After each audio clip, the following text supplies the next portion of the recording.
butts. Hi, everyone. Welcome to Morning Ritual. I'm one of your hosts, Noir. I go by he, they. And our other host is.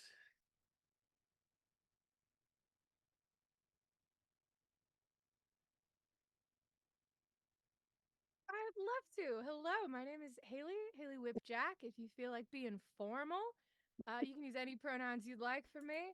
I'm the creator and co-host of Unprepared Casters, a TTRPG actual play podcast, and I also do YouTube and TikTok, and I live on the internet. And this is Hermes. He'll be around, Ooh. whether we want him to or not. I'm afraid. Oh, look at that mean muggy to the camera. I Oh, love he's it. He lovey. loves being on Oh. film. I don't know how this happened. Blink twice if you're safe. I noticed there was no blinking. Well, everybody, welcome to the show. Uh, uh, just off the rip. If you are here from TikTok, I tried to do a morning ritual pre-show. Thank you for following me, you fucking creep. Uh, we've got tons of questions to jump into, so I'm gonna start with one that we actually got from that pre-show, which is, Okay. and let me pull it up. It is a once upon a time based question, and Mhm. I should, well, should I inform the or should you inform the why we might be asking you a few questions based on once upon So a time. I said I do YouTube, and Hmm. so what I do on YouTube is make really long videos um about other media properties you might be familiar with. If you want to sit down and listen to a 5-hour recap of the entire Shrek franchise, I have the video for you. If you want to sit down and listen to a 2-hour recap of a season of Once Upon a Time, I have two of those, and I'm working on a third. So I do. Somebody once said there's a scale of having watched Once Upon a Time, and it goes from 0 to Haley Whipjack. Like, if you've watched Once Upon a Time, you either haven't watched it or you've watched it less than Haley Whipjack has watched it. And I do feel like that's correct. Uh, so here's the question that we got from friend of the show, crotchety old lady, aka Kels. What is your favorite town curse era? Oh man. Um, so I don't know if it counts even as a town curse. The curse in season 3 is nonsensical because it's like they undo a curse and then everybody goes back to the enchanted forest. Spoilers for Once Upon a Time. And and you're all Oh, fuck very you. If you worried. haven't watched it yet, it's your own damn fault. This is for the video I'm working on right now. Spoilers for my next YouTube video Okay, about there Once it is. Upon a Time. That's fair. Everybody gets sent back to the enchanted forest and then they get sent back to Maine with no memories of their enchanted forest time. And it's like so complicated for no reason. But the part of it that goes so crazy to me is Snow White comes back pregnant. Like, she blinks to the enchanted forest, and then, as Yeah. far as she is aware, bops right back to where she was standing, but now she's 8 months pregnant. And that's like the horror movie. To me, horror movie. And it's all I can think about the entire time I'm in the second half of season 3 is like, oh my God, she just showed up pregnant. Yeah, that's why I'd want to know so bad what happened in the Enchanted I'm Forest. about to say a sentence that I thought would only apply to Maury, but it fits perfectly in Once Upon a Time. Who the baby daddy, though? Oscar Is it Charming. Prince Charming? It's It Prince better be. Charming. It's Charming's. They were talking about wanting another kid right before that happened, which is crazy because they were having that conversation in front of their kid who grew up an orphan. And they were like, "But we just never got to be parents, and we're not parents." And like, that's a cool thing to say next to your adult orphan child. Um,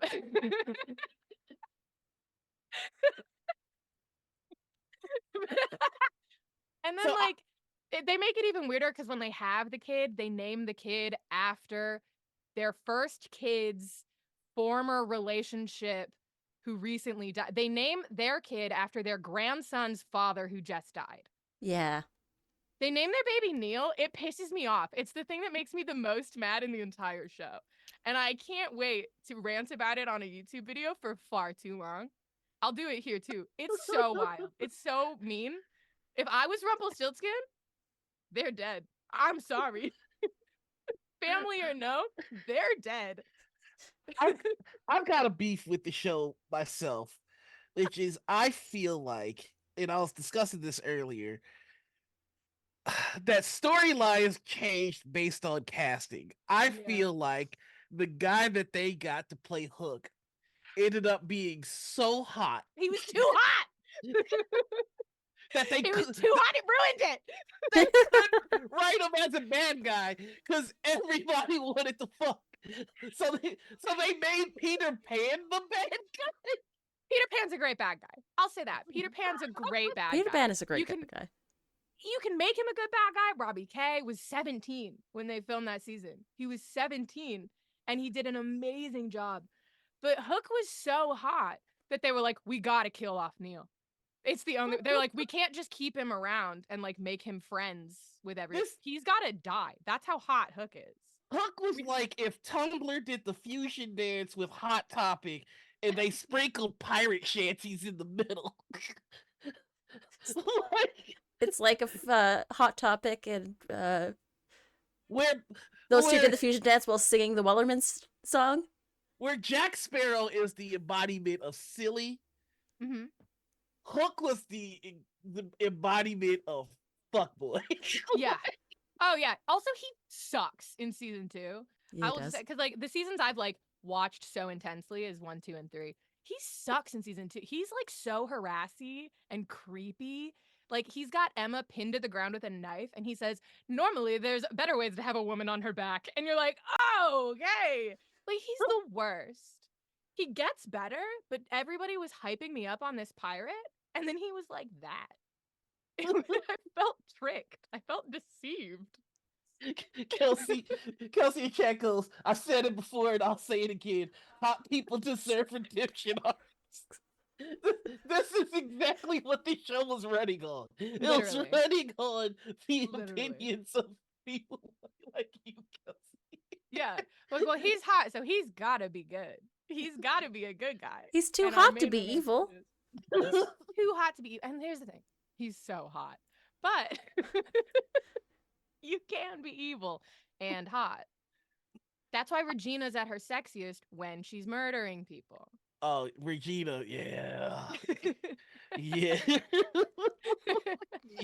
I love Regina, who is also like the pettiest motherfucker on the planet.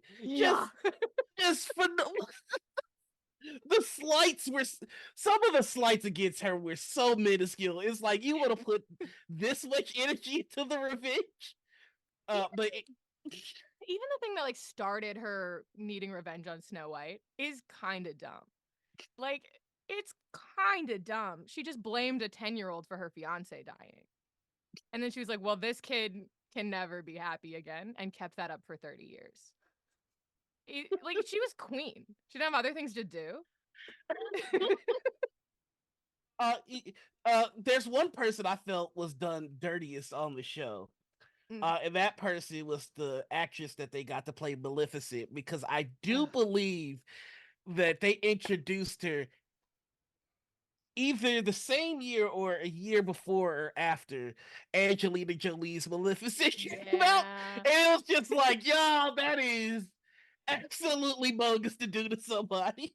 Yeah, you're kind of setting somebody up for failure for that one. Oh, Maleficent but was also weird because I think they had a Maleficent in season 1, and I think they got a different actress for it in season 4. I'm pretty sure they recast like a lot of characters. I never noticed. They recast Robin Hood. Like they do this thing where they'll introduce a fairy tale character and have them be one actress or actor. And then later they're like, well, now we want to bring that guy back as a regular. So they have to get a different actor because they didn't like the first one enough. They do it like 3 times. I think they do it to Rapunzel, Robin Hood, and Maleficent. Probably to other folks too. I think they also Wow. they did it to the Mad Hatter as well, to Sebastian Stan's character.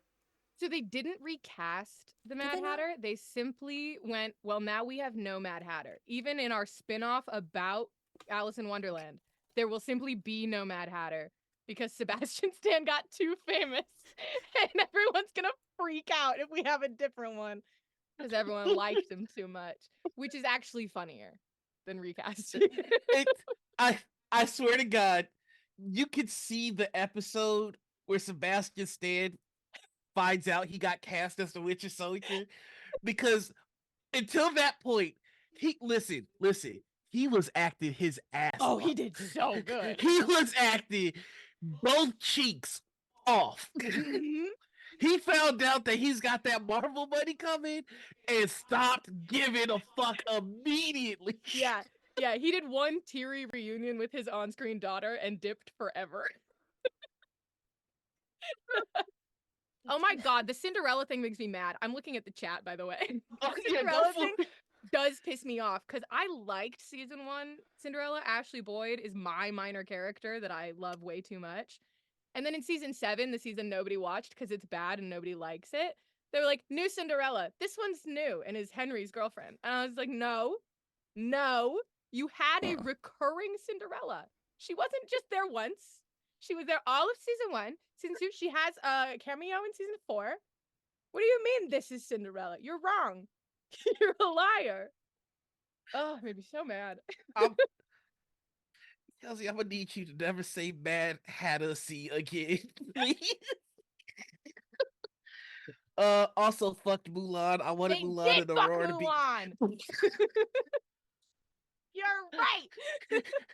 You wanted Mulan and Aurora to be gay and live happily ever. Because Mulan was in love with Aurora. True. I didn't know that. Canonically, she was in love with Aurora, and Aurora thought that she was in love with Philip because every time Mulan was like, "I need to take care of you. I need to watch after you," Aurora was like, "Because I mean so much to Philip," and Mulan was like, yeah, That's why totally it. You're right. That's why I'm so worried. But like, I'm sorry. I thought we would touch on this topic for like a little bit, but I'm looking at chat and we have awoken something in these Yeah. people this morning. once upon a time, it hits people in the soul. I have learned. I don't Literally, think I've. justice for Mulan. She went to go finally admit her feelings to Aurora. They both had news for each other. Mulan let Aurora go first, and Aurora's news is that she was pregnant. So then Mulan was like, "My news is I'm leaving forever. Goodbye." And it was tragic. Philip didn't suck. Philip was just boring. He was fine. He just didn't do anything. He is the kind of guy that would hide a zombie bite, and that is a crime. That is a crime punishable by death. But other than that, I've never heard someone described that way, but it's such a good way to describe. he literally hid like a magic illness he had. Oh Philip shit! would hide a zombie bite. Prince Charming, that's the kind of guy that would hide a zombie bite. They've both canonically done that. There's a bunch of guys in the show that would, if they I had don't- the chance. I think all of the guys in the show kinda suck. Like for real. Except the dwarves. The dwarves are always also. Leroy is my man. Leroy's my man 2 feet down. Yo, they were always about the shit. Like they were the embodiment of like ride or die. Yeah. They were. Snow White started to go evil at one point, and they were like, absolutely the fuck not. Absolutely not. We're Not getting our you girl. fixed immediately. Not our girl. That's not my girl. We got to take her to the evil wizard right now, and he's going to fix her. And they did. And they did. Honestly, if they had a more prominent role, we probably wouldn't have got 7 seasons. Let Leroy be in charge. That's what I've been saying. Leroy and Archie Hopper, the therapist at Yeah. Jiminy Cricket, Yeah. they can run this town. They got it. Everyone else can go. Leroy for mayor. Leroy for mayor. I think he can do it. I'm He'd hate it. Okay, fine. Chad is so passionate about this. Oh my god. Yeah. It's making me wonder if there's a correlation with the TTRPG and what's upon it. Yeah, I see it now. Venn diagram circle. Oh, You Yeah. activated a bunch of sleeper agents in the chat by saying "once upon a time." Yeah, I didn't know everybody else was this into defending Once Upon a Time until I started making these very long videos. And then everybody on the internet was like, no, that's right. That's right. Talk about this. Get on this. Get on this right now. And then also a bunch of people started telling me about how badly they biblically want to know Rumpelstiltskin. Yo, And, like, okay. I didn't For really need real, to hear that from a bunch of people on the internet over and over again, but I have for months. I, wha- in either form, why? Like, I It's don't. I'll let you know. For most people, it's the Rumpelstiltskin Dark One form. It's not Mr. Gold. This is something I've learned. It's not the man in the suit. They want the evil wizard. But see, I think that was done. Like, I got into a little bit of a an argument about this, but I feel like they tried to make Rumpelstiltskin's Mhm. Darkwood form scary in the Yeah. same way they tried to make Edward Cullen in the sunlight scary, where he's just shiny and sparkly and gold. Like At that, least Rumpelstiltskin's like scaly though, you know? but it's still shiny and It is like shiny. Yeah. But he's such an actor. That man is a character actor. He really differentiated his two guys. Like Rumpelstiltskin in all the flashbacks is very different from Mr. Gold in like physicality and voice. yeah. And something about all that really hit people, and they're like, "Yeah, that It's one." I mean, honestly, if I had to choose one, it's Mr. Gold because that cane work is just like, ooh He's boy, so so good. suave. Ah! I had a lot of thoughts about how this would go today, but The internet this is not it. This is You how start me on Once Upon a Time, we're on Once Upon a Time. I'm so Listen, sorry. I'm not scared to stay here. Listen, no, we will come back because there's a lot that you're doing that I think is completely awesome, and I think we should cover it all. But we will be back to this. I can guarantee you that. But There's I no want way to. around it. I'm telling you, I want to talk about unprepared casters because you guys have done a lot of Yeah. incredible My work, jacket. a lot of great charity work.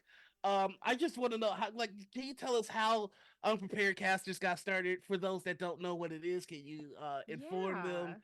All that good stuff. Oh, my origin story. Okay, so Issue 1. issue 1, the pandemic.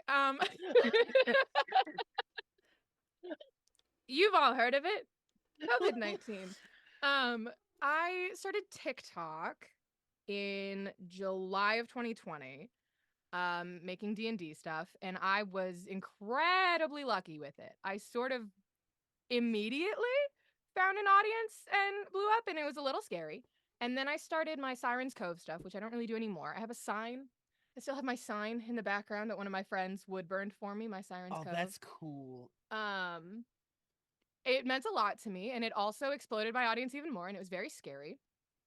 And to kind of celebrate how well that was going, my home game group did a public stream kind of set in the Sirens Cove, playing D&D. And it went well. Like for a group of us that had never really streamed before, it went pretty good. We were all very proud of ourselves. And then my friend who I'd met on TikTok, Gus Reichels, messaged me with a Google form that was, "Do you want to start a podcast with me? Yes or no?" Uh, If that's adorable. That's like the he wanted a firm answer. He wanted it in writing. So that's as kindergarten. That's as digital age kindergarten it as is. you can get. It's so Gus is the thing about it. Anyone who knows much about Gus at all, him sending me a Google form being like, "No, I want the answer," and I'm right. It's so Gus. I said yes, and then we basically just went from there, brainstorming it, figuring out what we wanted it to do.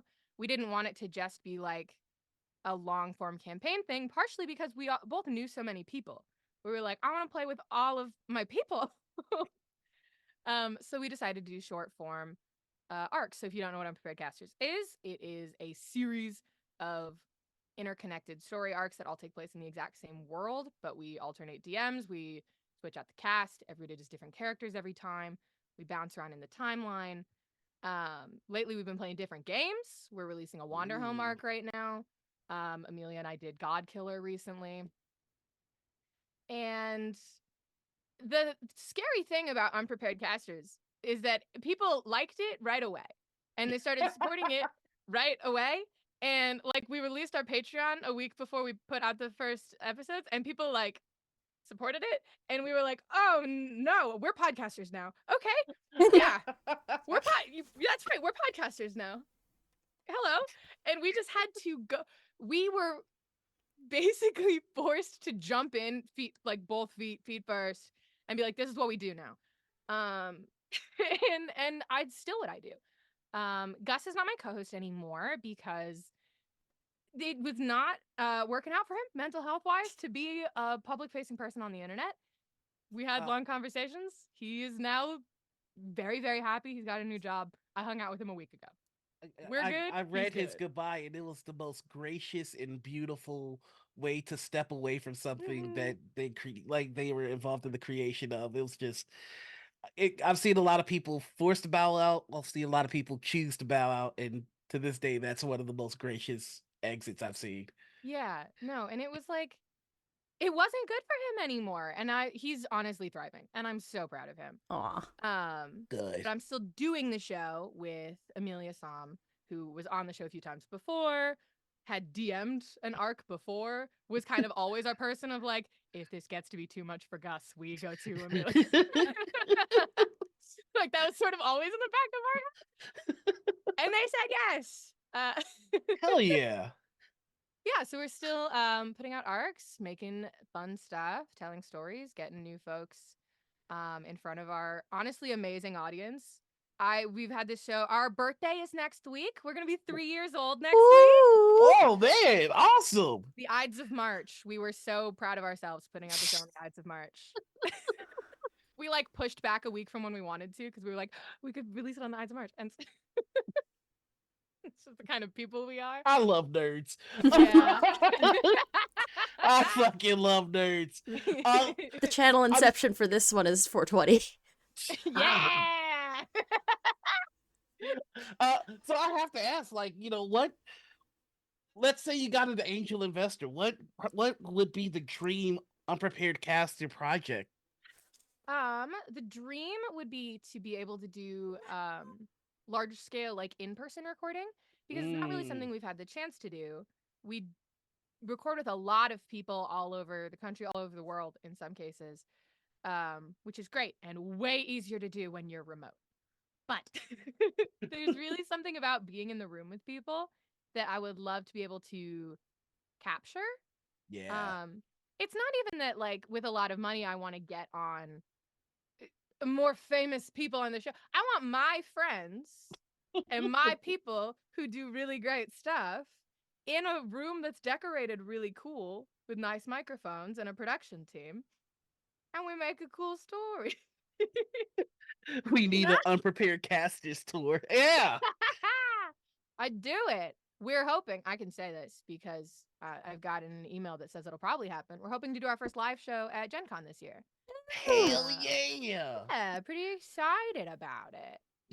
So that's not really a tour, but like come to Gen Con, I'll be there. We'll see you there. Because we also got accepted for consideration for Morning Ritual Live. Hey! That's what I got, was accepted for consideration. And I was like, thank you so much. Year what now? This will be our 4th Gen Con. High five. Digital. Yeah, that's awesome. I'm sorry, that was such a... I mean, I could just walk into the next room and do it. I mean, no, that's all right. We're good. Okay. We'll high five at the break. Okay. But we have a standard set of questions that we ask in the first half, and I honestly stall because it's a question that could potentially break my motherfucking heart. So we're just gonna bite the bullet and get into it. But not the die. So there is a silent war happening in the TTRPG community of people who see this as the forbidden candy. They see it and they go, oh, I must put in mouth and crunch, which we all know is a dental hazard and a choking hazard. They say they don't care. There are those of us that call ourselves the Dice Defenders, that are like, if you can't do it to protect yourself, do it to protect the dice. And so we try to stop the crunchers. And then there is a third faction of what I like to call fucking cowards. But they would call themselves crunch responsibly. They believe that all people have the right to crunch, and that if you do choose to do something that is inherently irresponsible, Dangerous. do it in a responsible way, which I believe you can, like, that's like, hey guys, let's all play a safe game of Russian roulette. Listen, we are advocates for harm reduction. Thank you. Yeah. Mhm. I got that. Yeah. Let's go ahead and have a fight to the death, but let's be safe, everybody. Listen. Your body, your choice. And I do want to make that stance immediately. But I will say, Damn it! Now I feel like I'm on the wrong side of history. yeah. No, listen. If you want to fight against your body, your choice, you're welcome to do so. But I will say I have no International desire to Women's Month. crunch on the dice. It feels like it would hurt my teeth. But Mhm. it does feel like it'd be good to just kind of hold in the mouth. You know, No. not crunching with the teeth, but just kind of hold in the mouth. Oh no. About the mouth feel. Feel of it. I think I'd be terrified the whole time that I would accidentally like trip and swallow it or something. Yeah, But I can because you think- could. Good. And that'd be bad. So you'd have to get some small ones, I think, just in case, so that they'd be safer to swallow in case you accidentally did do that. No, wait, hold on 1 second. Crush and eat this does not mean the aliens on your team yet. We I will don't see. think- I don't think I want to crunch it. I don't Yeah. think I do. Oh, But I- do I you would want to just sort of defend the hold it out. dice? You just hold it like a golden retriever with an egg. With the egg, yeah. So gentle. So gentle mouth.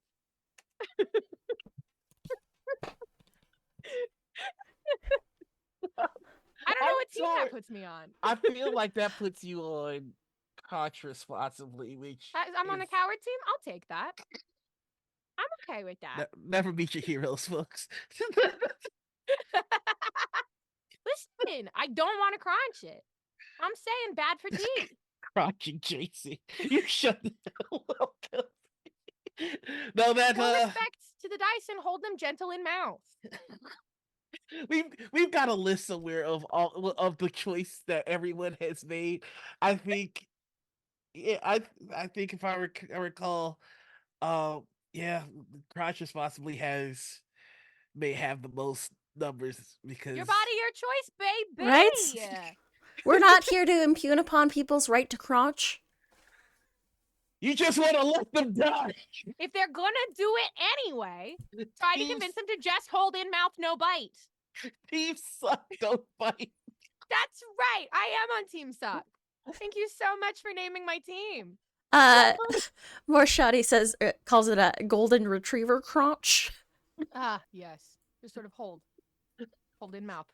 What the fuck are we talking about with this golden retriever Golden thing? retrievers, if you put an egg in their mouth, they have such a soft palate that they don't break it. They just hold it in their mouth.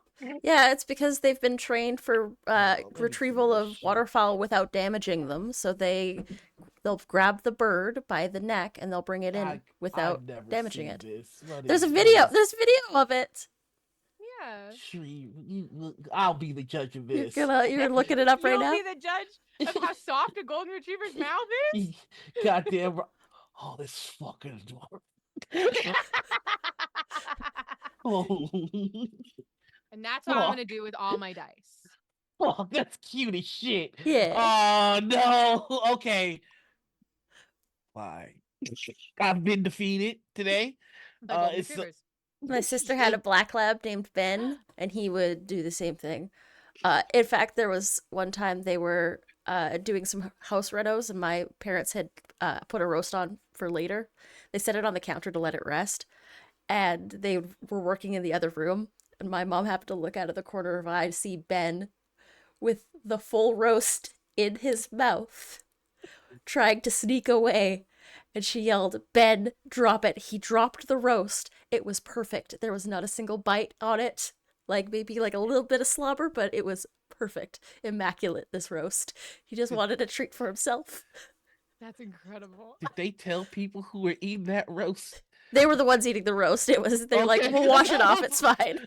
I would have been like, if I go to my buddy's house, it's like, enjoy the roast. Also, the whole roast was in my dog's mouth. I might It didn't start seem swinging. important to tell you earlier because he held it so soft. It was so gentle. Like, I'm gonna fight you now. Like, I hope you understand that we have been roll initiative. You can't eat in everybody's house. I'm telling you. Like, I just think of those TikToks where they're like making nachos on a goddamn counter. Ugh. Mhm. Anyway, I have to ask you the punishment question now because you're not on the right team. And the punishment question is you get to play a TTRPG with any 5 people that are alive right now. You don't count towards the 5, Okay. and you get to pick what system and who's the GM. What is your table? Oh God. Yeah, that's Oh, why it's no. the punishment question. Oh no. Well, because here's the thing: is I know I just said all my friends, but Uh-huh. anytime I ever get asked, you get to invite anyone to a TTRPG, I usually interrupt them with Chris Pine. Oh, ah! Do not. Oh wait, no, I was thinking the other Chris, the Chris Pine. Pine. Okay, Pine, not the other one. Pratt. Oh, No. I want the one I've been in love with since I was 9 years old when he showed up on my movie screen as Captain Kirk. And I went, that one. And and I'd still like him at my table, please. Thank you. and his dad was Chris Hemsworth. His dad was Chris Hemsworth. That's right. And his mom, you know who his mom was? Who? Jennifer Morrison, Morrison. Emma Swan from Once Upon a Time. Thank you so much. We back, baby. We're back. Welcome to Once Upon a Time. Welcome to the What's Cast.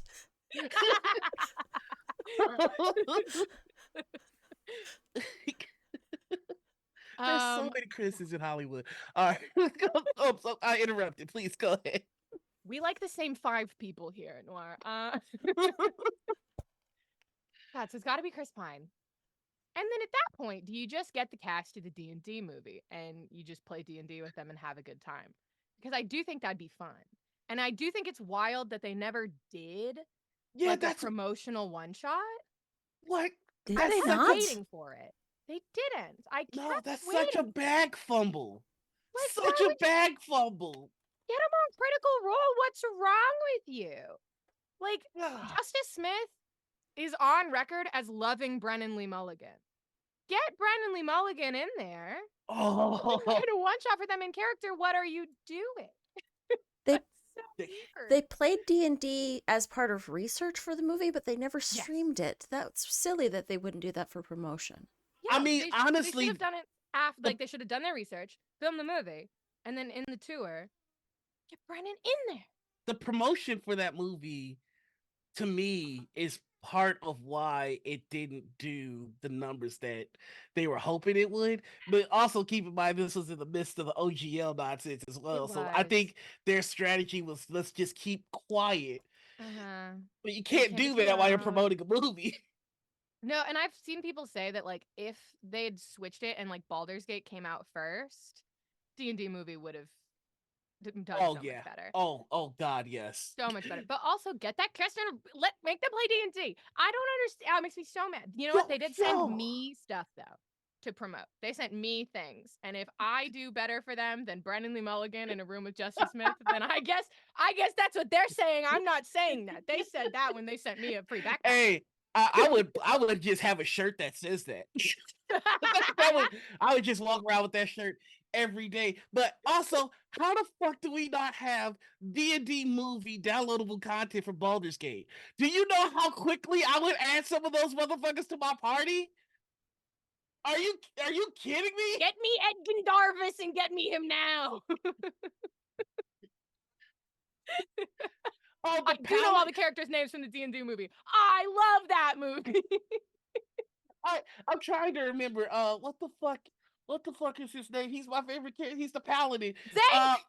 Zank! Have him in a party with Will? Are you kidding? Are you kidding? It'd be so good. Apparently, in canon, the D&D movie takes place like 10 years after Baldur's Gate. If you look at the years, Like they're like in the same part of the world at the same time. It's crazy. Also, I'm sorry, I'm gonna hijack the show real quick, for a side tangent that I've been having all week with TikTok. You motherfuckers watch the D&D movie with Zeke and still think that paladins are cops? Are you fucking serious? What part of anything that man did was cop-like? None of it. None of it. Also, you know who the only canonical paladin in Baldur's Gate is? If we're talking about media with paladins in it, Yeah. Minthara.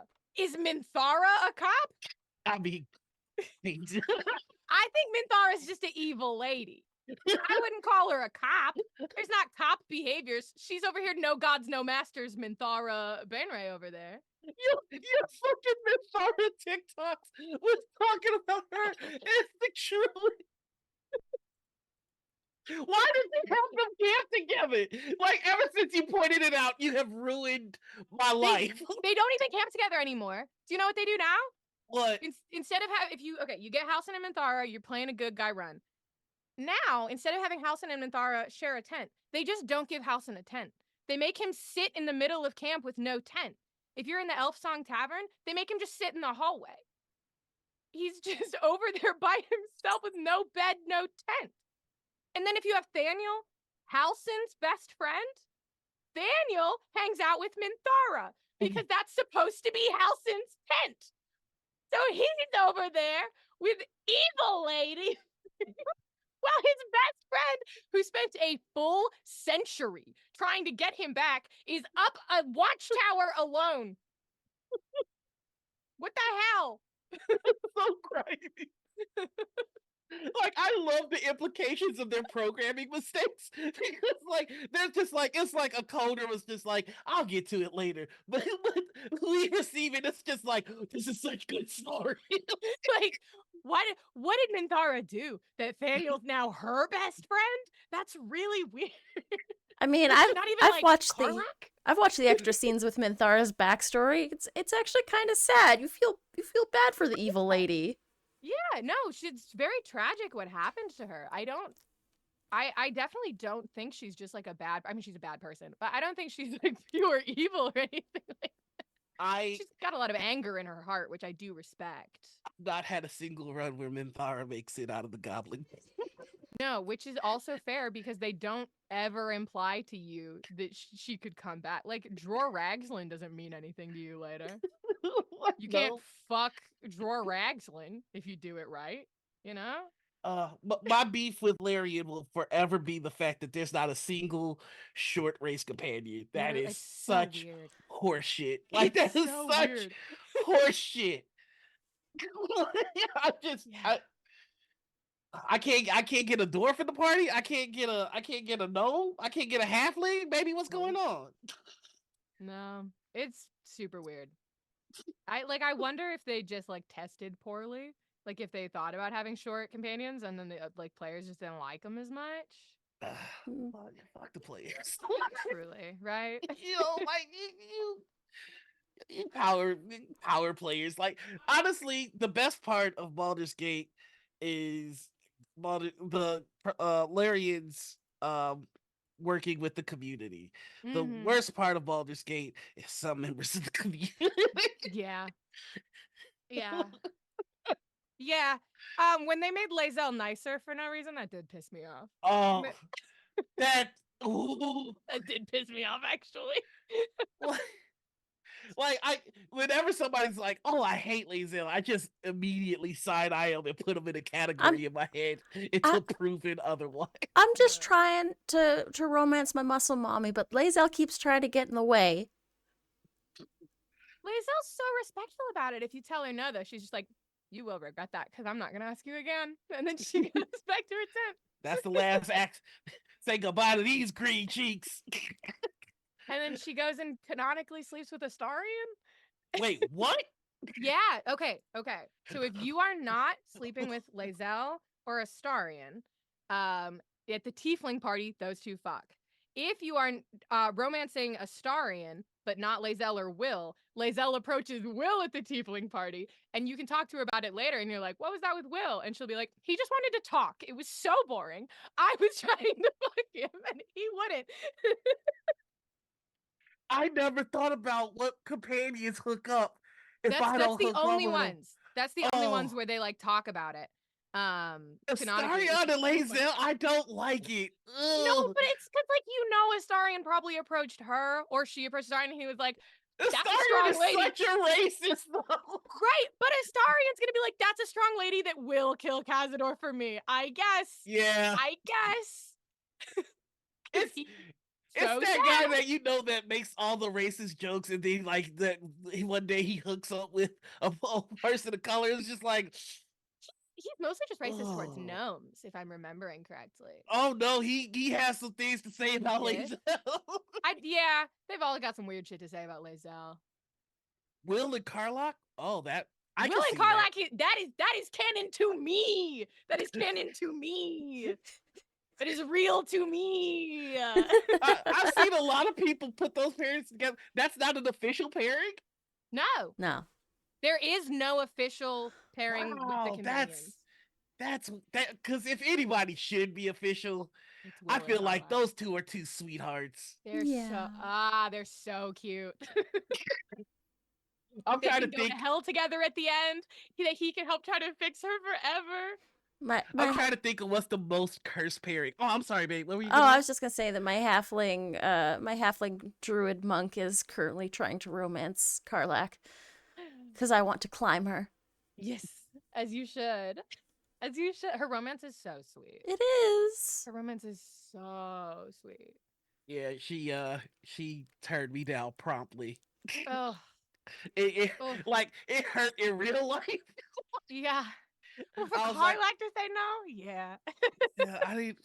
And what's funny is I'm playing a paladin doing a good guy run, and she was just like, "That you ain't it, soldier." I'm like, you still call me with a nickname though. That's devastating. Yeah. I still haven't recovered. I actually haven't finished the game because of it. I I'm not just gonna get my heart broken like cold. Fuck you, you don't exist. And then and then there's the portion where Carla what makes it worse is that Carla knows she's in a game, and that really fucked me up. Mm. I don't know. I She does guess have a weird line about that somewhere, doesn't she? spoilers, I guess, for Baldur's Gate 3. She was taught a technique where she can kind of do a meditative state, and she talks to your character, and she's just like, so why are you on this adventure? And you can give like all your characters answers. She's like, no, I'm not talking to you, I'm talking to you. And like it's like, you can't, because now it's like she knows that I'm here, and she rejected me. You specifically, yeah. You Noir. Fuck you, Carla. Everybody's in love with Carla. Like, I've got just this incel level hatred.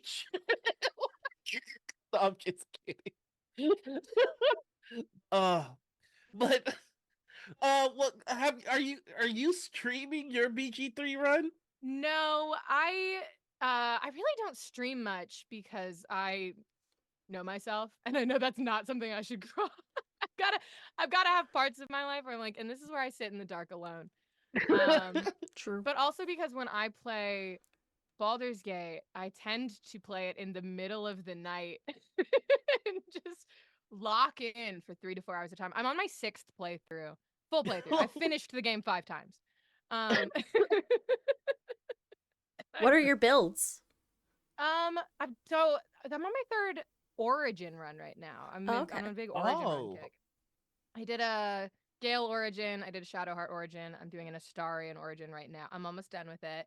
I'm gonna make Gale ascend to godhood and take me with him because I feel like that's gonna cure my vampirism. Pretty excited about it. So I have to ask you because we had Amelia Tyler on, the narrator, Mhm. and she was telling us about how she does different narrating styles for different Yeah. characters. So like if you're playing Shadowheart, she's kind of coming at it from more of like a Shar aspect because Mhm. like apparently Shadowheart can be a little off the wall. A little bit. A So little like bit. as somebody Shadowheart's that's inner monologue is wild. okay, so I was gonna ask, as somebody who has done multiple origin runs, can you feel or do you notice the differences in Amelia's performance as the narrator? Yeah, I mean the biggest one is with Dark Urge, if you've ever done Dark Urge. Um those ones she gets so like gravelly at parts of it, especially when she's describing all of the things that your character is like thinking about doing to other characters that you love. There's like when you meet Astarion for the first time and Amelia Tyler's in your ears going, he'd make such a pretty corpse. And you're like, okay. I bet he would. Can we move on? Oh, that's so cool. Like that might actually get me to start doing origin runs because when she was describing it, I was like, I never really thought about how the narrator feeds into Mm-hmm. how I'm receiving this story. Yeah. And I think she said her most fun one was the Dark Urge and Gale. I'll have Oh to go God. check the tape. So I'll have to. I I'm on record for saying this. I hate Gale. I hate. I'm sorry. I can't get behind that wizard man. I can't. Husband. Whoa, whoa, whoa, whoa, whoa, whoa, whoa. That's my husband. Hang on. He's so needy. What do you have to He's say about my so man? needy. No. What's wrong with my man? What? He's so needy all the time. Like All the time. all the time. Like I'm just chilling. He's like, "Hey, do you want to learn magic?" And I'm like, "Hey, bet. Like, let's do some magic." Uh-huh. And then we do magic. We have a good time hanging out. He's just like, "You want to date?" And I'm like, "Whoa, Yeah. whoa." What did you pick during the magic scene? That's the I- thing. That's Uh, the thing. You gotta pretty early on be like, we are just friends. And he'll be like, shit, you're right. I I thought we were doing like I thought we were just hanging out. I was like, shoot, you want to learn the smite fam? Like we trade back and forth. I didn't realize it was a romance thing.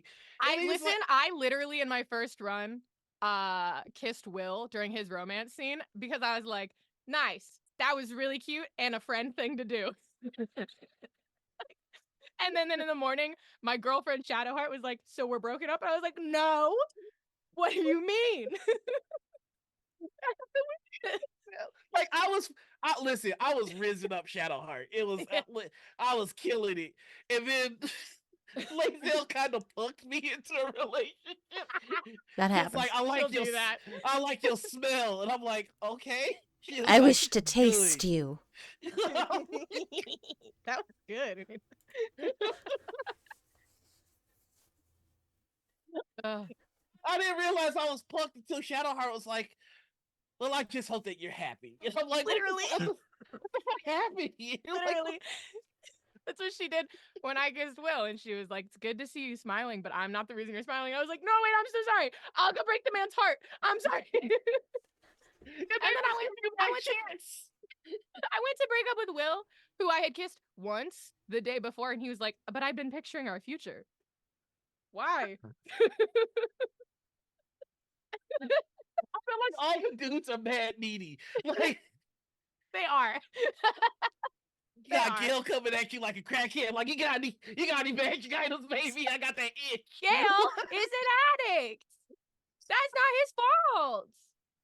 Listen, Gail's thing is his hubris. I can talk for a long time about Gail's faults. His big one's his hubris. And his backstory makes me so sad because that man got groomed. But like, he did get groomed he pretty got nasty. Just so groomed. The most groomed you can be. That's what happened to Gail. But like, Gil talks about his ex so much it made me realize, man, I should never mention my ex again. Like, how could you expect him to not talk about his ex when he's a wizard and his ex is literally magic? Like, he's in such a fucked up situation that it is crazy that his good ending is him apologizing to her. Like, his good ending is him forgiving Mistra and then potentially becoming her chosen again. Oh, it makes me mad. Oh, Oh. it makes he did not make Tara get magic items. Hey, no, he did not do that. Tara loves that man and went to get him magic items because it's what he needed. And if they were ever going to run out, Gale was going to willingly walk his ass into the Underdark and explode. And Tara knew it. Everybody knew it. And Tara loves that man and knew it would make his mom sad. So she went and found him magic items so he wouldn't explode. I love that man. That's my just watched husband. the stalwart defense. You leave my baby alone. That's That me. husband. That's my husband. Shadowheart's my Oh. girlfriend, and Halsin's my boyfriend.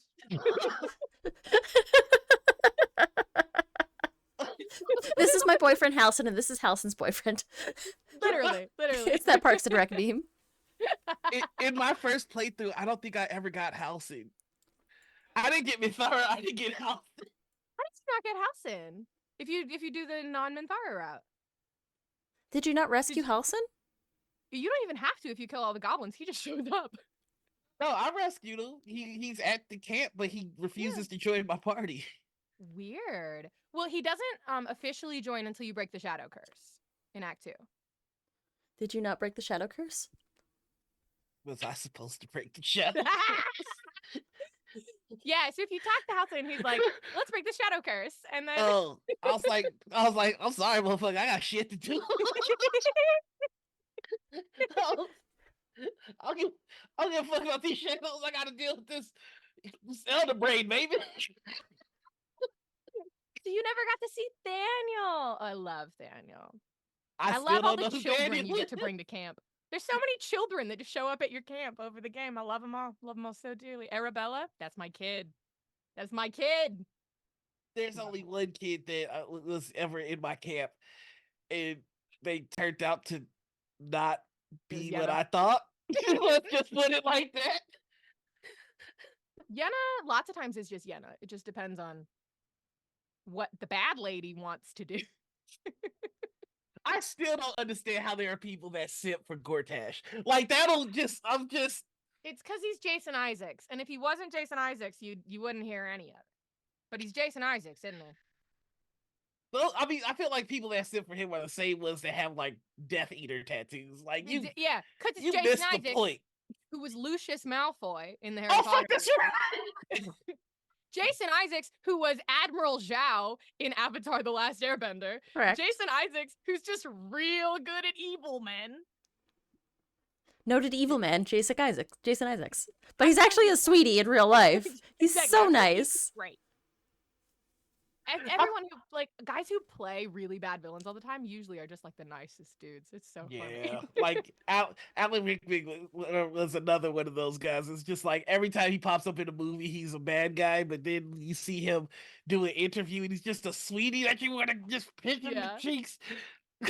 General Zhao and Lucius Malfoy are the same person. Jason Isaacs, baby, that's Gortash. He does good work. Gortash looks like the lead singer of Green Day. A little bit, but like dirtier. But somehow dirtier. I want to be a Baldarian idiot.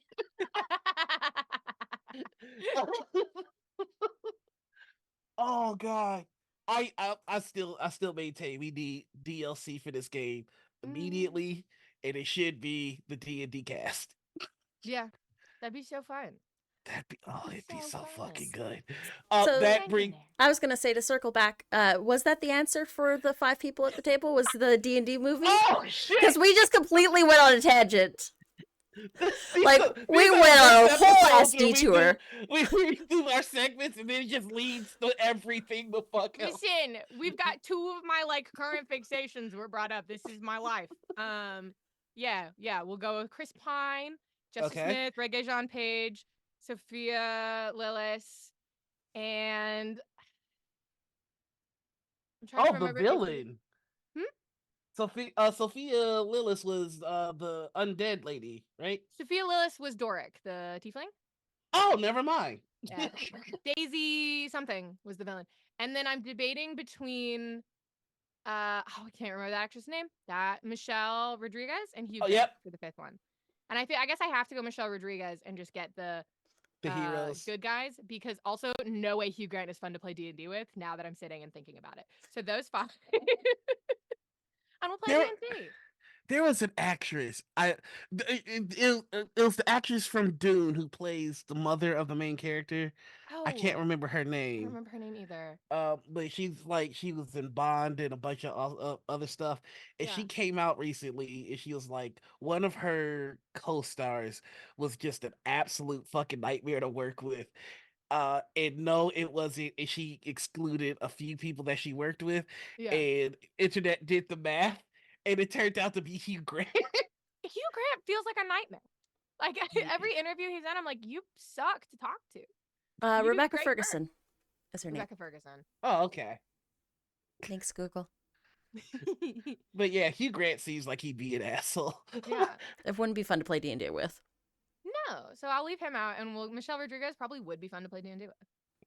I also feel like this is my one major critique of the Dungeons and Dragons movie.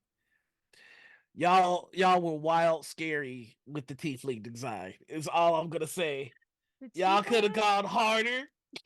I understand why they did it though. Okay. Because they were trying to make a D&D movie not just for D&D people. And that's like why they did it the way they did it, and they kind of framed it as like an action adventure. They wanted it to be something that D&D people could enjoy, but that also you could bring your non-D&D friends to, that they would sit down and have a good time with. So I think they wanted to make all of the characters mostly just look like people as sort of an introduction into what they were hoping to be like a multi-movie, multimedia franchise. Mm-hmm. So they were like testing the tiefling waters. I get why they would do it like that. Because then I feel like if that went well, then in later stuff they could be like, and now this one is in full prosthetics. And they're bright red and they're on fire. You know, this one's Karlach. That's my assumption, at least. Yeah, Karlach's design. And like when I first saw Karlach, I had the thought that I should never have again, which is there's no fucking way cosplayers are going to be able to pull this off. There's no way. And then literally a day later, somebody's got their chest lighting up and steam coming out their fucking shoulders. I'm like, what the fuck? Are tiefling water seaflings? Water tieflings, seaflings. A sea elf and a tiefling. Sometimes I want to fight our chat. I love you guys. But yes, okay. So we've got your table. Now our second question, and this is the question that we award to people that choose to be dice defenders, which is, you are God Emperor of the TTRPG space and hobby. You snap your fingers. I will rule with honor.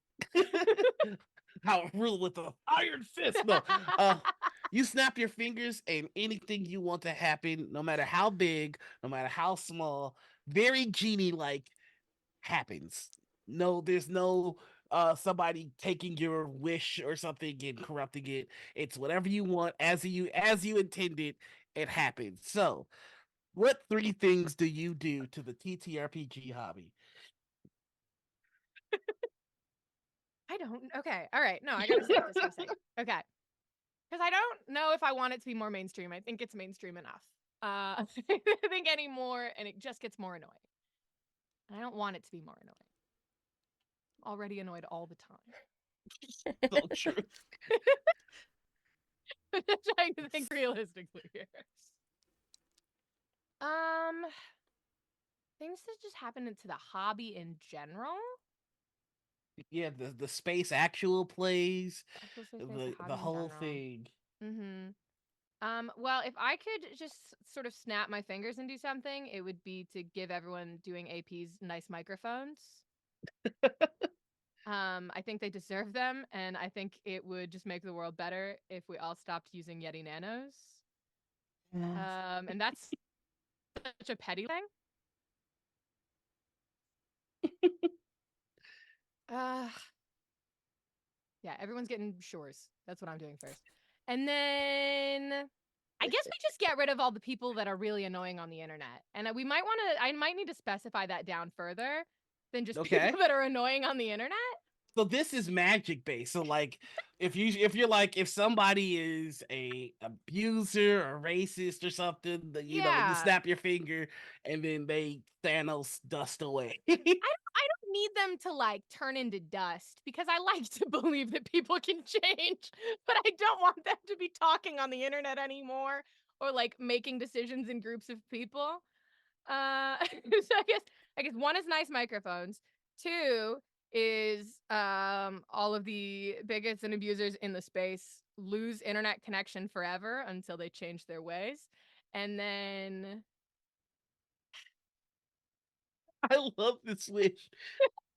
This wish has appeared once before, and it's every time it pops up, it's perfect because I'm just imagining a racist going, "What? They've got a black person in this game? Let me just what Twitter's what gone, do but these just for buttons me? do again?" They're just Every walking time I around. log onto a computer, the Wi-Fi breaks. It's really weird.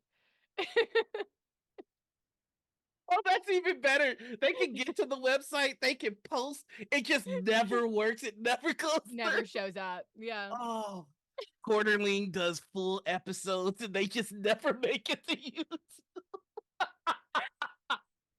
Always stay processing. It's so infuriating. That is hell. It That is hell. is hell, and I It's love hell. It's that HD processing spiral. Because they're still wasting the time and making the Yep. content. It just Uh-huh. it'll never make it to the light of day. It never comes to fruition. They never see anything from it. They're not going to make it anymore. They're going to go outside and they're going to have a conversation with real human beings. It's going to be crazy for them. But why would we do that to real I human beings? It sounds scary. I guess my third one is just more mainstream shows using non-D&D things so that other people get more exposure to non-D&D things. Like I want Critical Role to use their Dagger Heart system. I want Dimension 20 to use literally anything. I love them. They can make anything entertaining. But because that's the way a lot of people learn systems, not even like get exposed to the systems, but like learn how they play and how they move. I just want that to be happening. I want Campaign 3 of Critical Role to already have been using Dagger Heart. If I'm snapping, they're already using a different one. Man, I have a lot of thoughts. I have a if Dimension 20 and Critical Role never use Dungeons and Dragons again. Never again. What would change? Mm. Ooh. I mean, It'd be because different. I mean, I've asked this question a while ago, which is ultimately when Critical Role does make their system, which now we know the name of it is Dagger Heart. Mm-hmm. We're gonna find the answer to a question that I've been wondering for a long time. Are critters more devoted to D&D or Critical Role? And it's got to be Critical Role. It's the people. It's specifically the main cast of Critical Role. Yeah. It's not even Critical Role the brand. It's like Mercer and Liam and Ashley and like it's the folks. And if those folks can convince D20 to do, like, honestly, I'm all for Dagger Heart. I'm very excited to see what it's about. If Dimension 20 came out with their own modern system for like, based around, Unsleeping City and Fantasy High, I would never play anything else. Like, yeah, it'd be so fun. It'd be so good. Wizards gotta stop fucking up. Like, real talk. And here's the craziest shit that Wizards is doing right now. Is they're putting out Dungeons & Dragons 5e 2024. Have you looked into that at all? They're putting out new editions. They're putting out new editions. Yeah, the new Dungeons edition. Dragons. Oh yeah, yeah. It was one D&D and now it's D&D 2024. 2024. but the books aren't going to be done coming out until 2025 because of delays. But Yeah. they're still calling it I've 2024. I've done some play testing for when it was on D&D, Yeah. and ooh, okay, all right, fuck it. Here we go. D&D's problem is Mhm. that they are trying to design the fun out of their system. Um, I am a paladin main, in case you couldn't tell, and what they've done is that they've changed it so you can smite on every attack. They've changed that to smiting is now a bonus action, and that's what I mean when I say they are designing the fun out of the system. Mhm. Um, like we all saw when they changed wild shape into just like these simple templates and everything, Yeah. and what newer systems are doing is they're going, you know what, fuck it, like have fun. Like the Marvel multiverse TTRPG is the craziest thing in the world because they're like, hey, why don't you let your players choose what level they are, and then you can just make an adventure around it, like, and That rules. Yeah. it's because their whole argument is like the Avengers has Black Widow standing next to Thor. Mhm. Fundamentally, they would be much different levels. The Yeah. the complication shouldn't be based on the level. It should be based on the personal aspects of each character. And Hmm. so when you select certain powers in the Marvel multiverse, they come with tags. For example, if you are a mutant, you get the Hounded tag, which means like because you're a mutant, you're gonna have trouble wherever you go. So that gives Yeah. the GM an excuse to fuck with you at like the worst times. Or if you're like a Peter Parker type of character, you get the poor tag, where there are just some things you fundamentally have to deal with, like rent and food. Yeah. Like so, like that's where they put the trouble on the characters. And with can't say much about Daggerheart, but they are going a much different way Yeah. in the sense that no, they're not going, hey, don't have fun, hey, don't do cinematic things, or hey, you don't have to wait until level 3 to get awesome. Like you can be Mhm. awesome from the start. Yeah. And I think that's why D&D is about to get its ass kicked, because they're like, no, you have to wait till level 4 before you really can do that thing you saw in the D&D movie. Mhm. But Before the anyway, thing that your class is based around Yeah. yeah. becomes possible. Mhm. Exactly. So I went off on a tangent. No, you're right for that. That there's a lot of systems that do just like fun Yes. better. Yeah. And so it's crazy to me that they would choose to release new but still backwards compatible editions to split their audience already between original 5e and the new stuff that they're doing.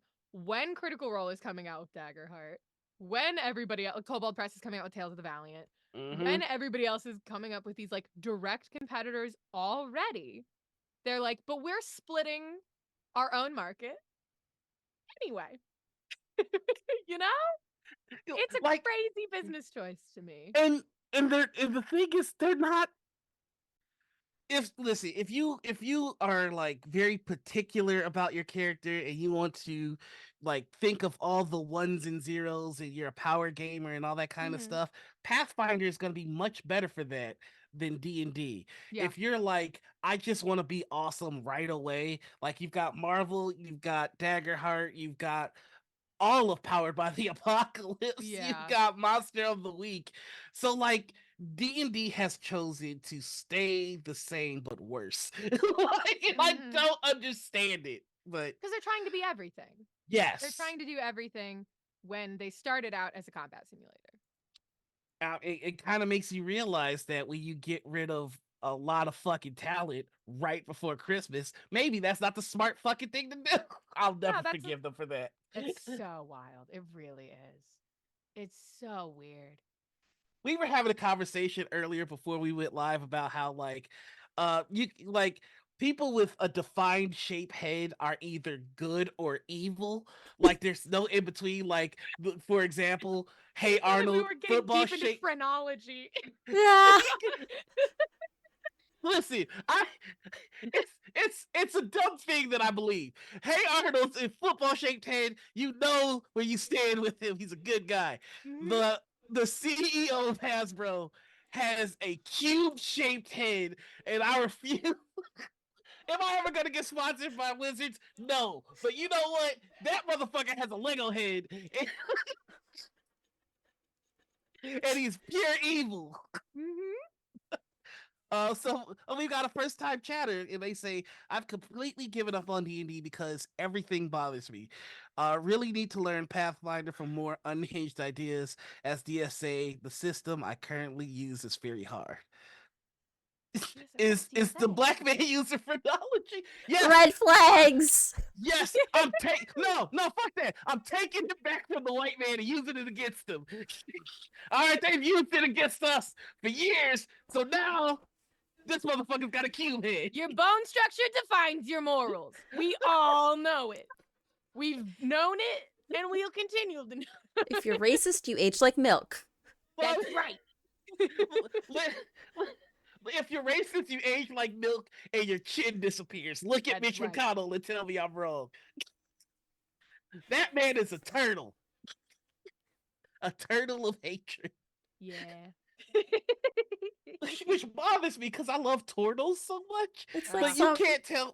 The You can't human tell me. equivalent is such a bad man. Yeah, he's fucking evil. It's like someone taught Franklin to hate. Where the fuck were we at with our question? God Right, we were Talking Emperor. about D&D. God Emperor, and we God veered off on a Emperor. tangent. Yep. Weird. I feel like that might have been my fault a little bit. No, you're good. You're good. I'm into it. All right, so we got everybody getting a better microphone. Yeah.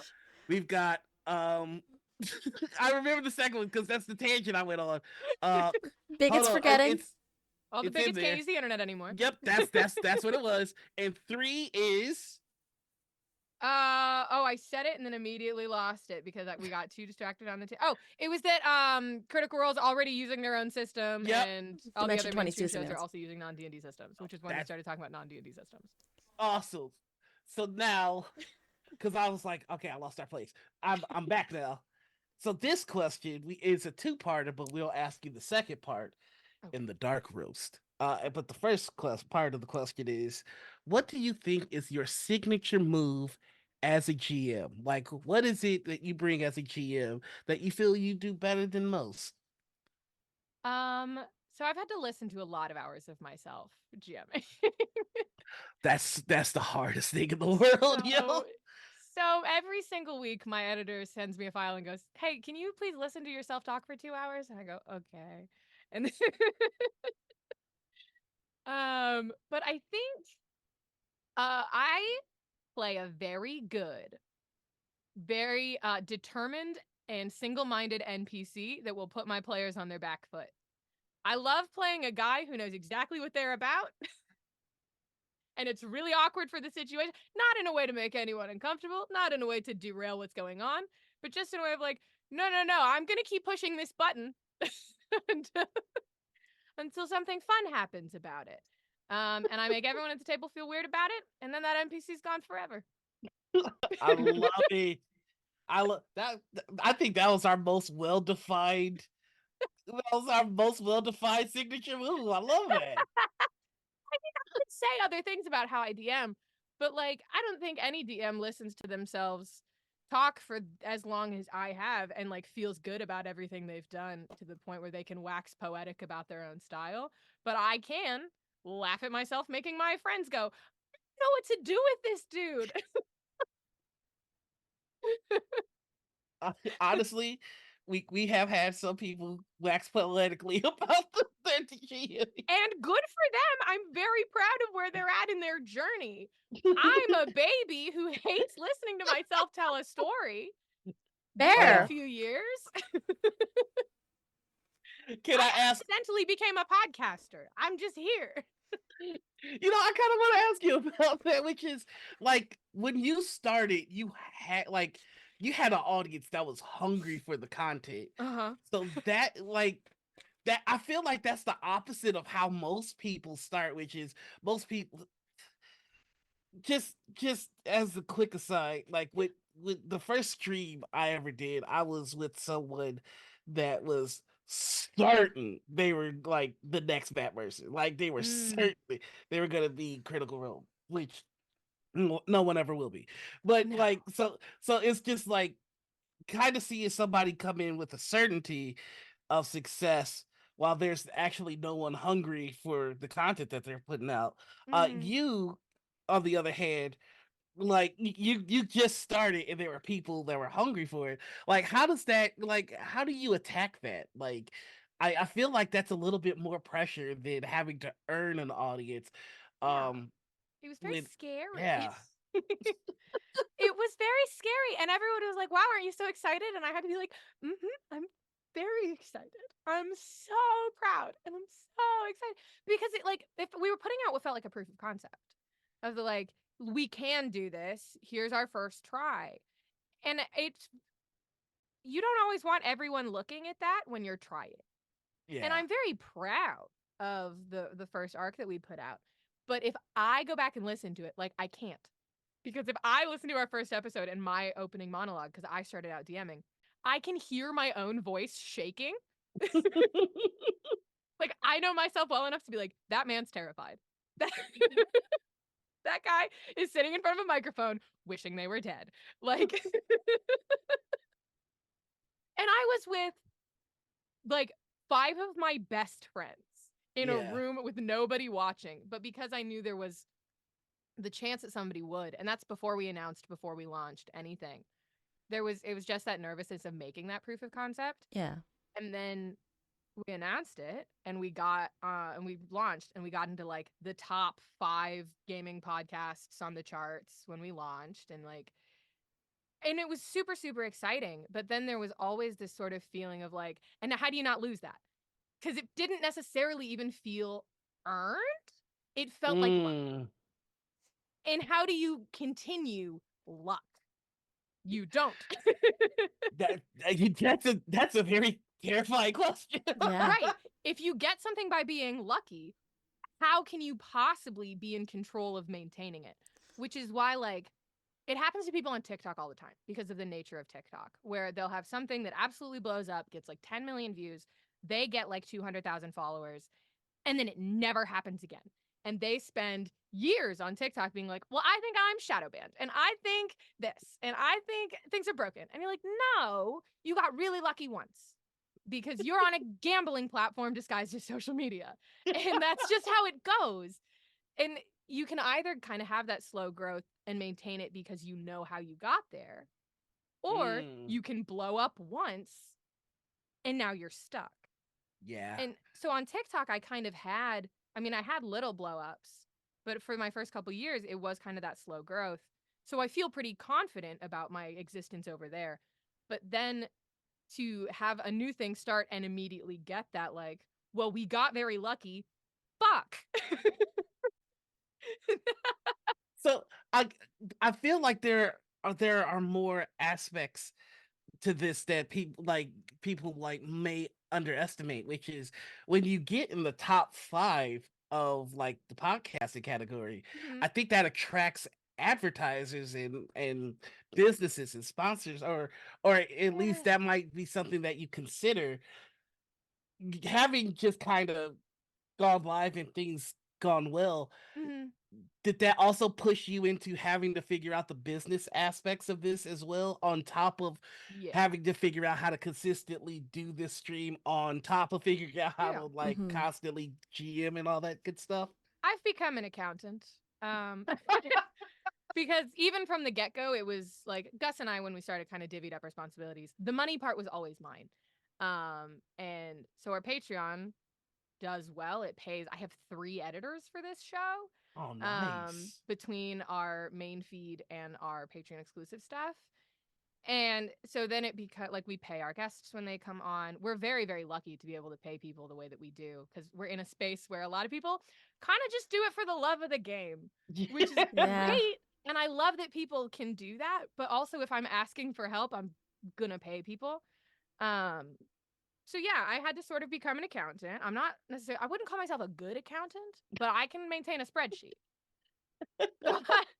I'll, you know what? It's fine. Yeah. Like sometimes does a state send me a letter in the mail and they're like, you owe me hundreds of dollars. And I go, yeah, you're right. I'm sorry.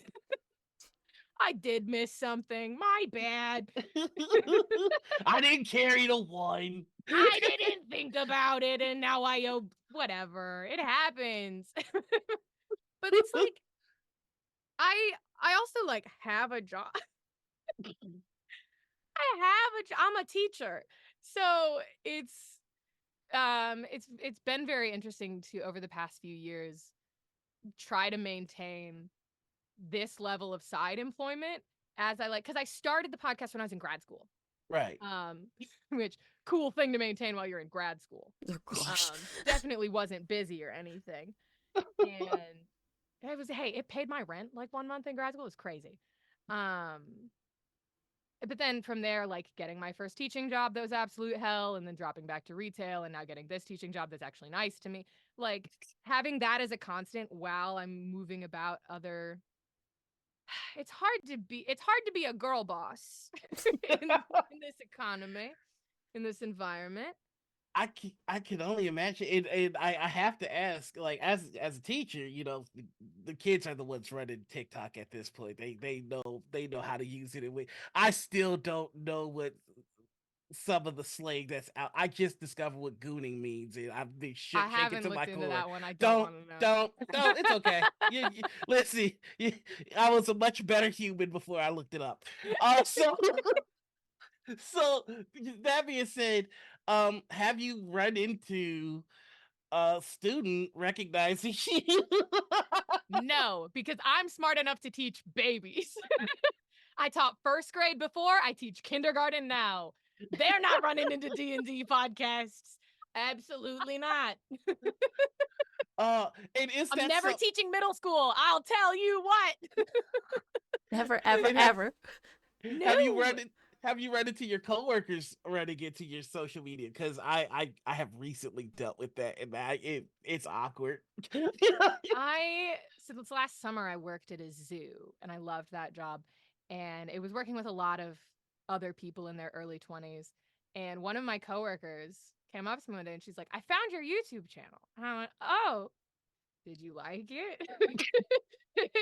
She's like, yeah, I found it like a week ago. I just didn't tell you about it because I didn't want to be weird. But I've been falling asleep to your videos for like a week now, which is like, I know that's what people use my videos for. That's why they're that goddamn long. But it did feel weird to have somebody I know and work with be like, yeah, I use you as my like sleep time content to go to bed. I was like, I'm glad you like them. This is a weird conversation we're having. I have to go. Just one day someone comes up to you. How does it feel to have your cat be a treat at the vet? That one, I will say, that TikTok where I was yelling about my cat being a treat at the vet got stitched by Jordan the Stallion on TikTok, man with millions and millions. Yeah. Okay, so that man stitched me yelling in my car about my cat so that he could talk about his own cat. And then suddenly everyone at the zoo is like, is this you? This is you on TikTok? Thanks, Jordan. Glad you liked the video. Yeah. We've got a question in chat. Have any of the parents of your students said that they saw your content? Thankfully, no. I don't know how I would even approach that conversation. I feel like they wouldn't bring it up either. Yeah, That's fair. I feel like if you just let that be a secret you have.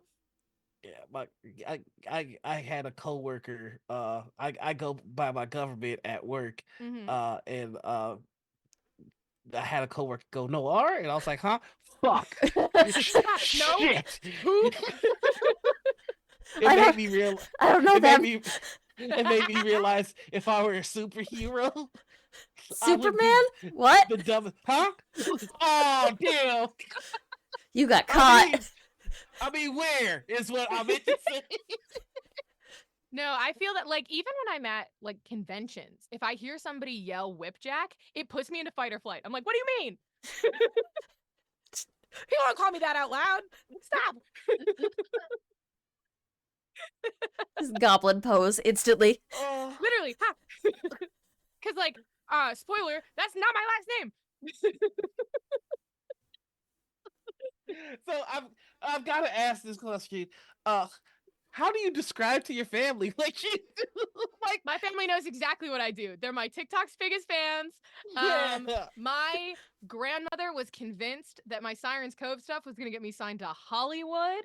My parents one year wrapped a Christmas present for Marilyn the Diner Wench. They got her a glasses chain. They love my shit. We love supportive parents. Can I be honest with you, full transparency?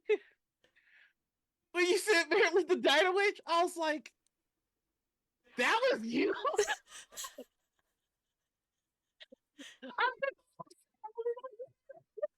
I guess they just went off of TikTok. They were Zoom noise Alex, gated you so hard on that one. this whole time.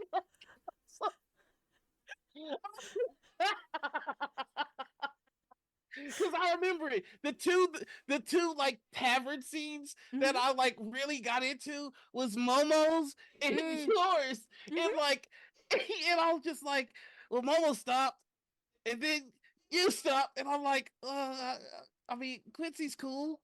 Quincy's great. Quincy's awesome. I've done panels with Quincy. Quincy rules. Quincy is awesome. We love One Whole Quincy, but I was just like, damn, I had no idea.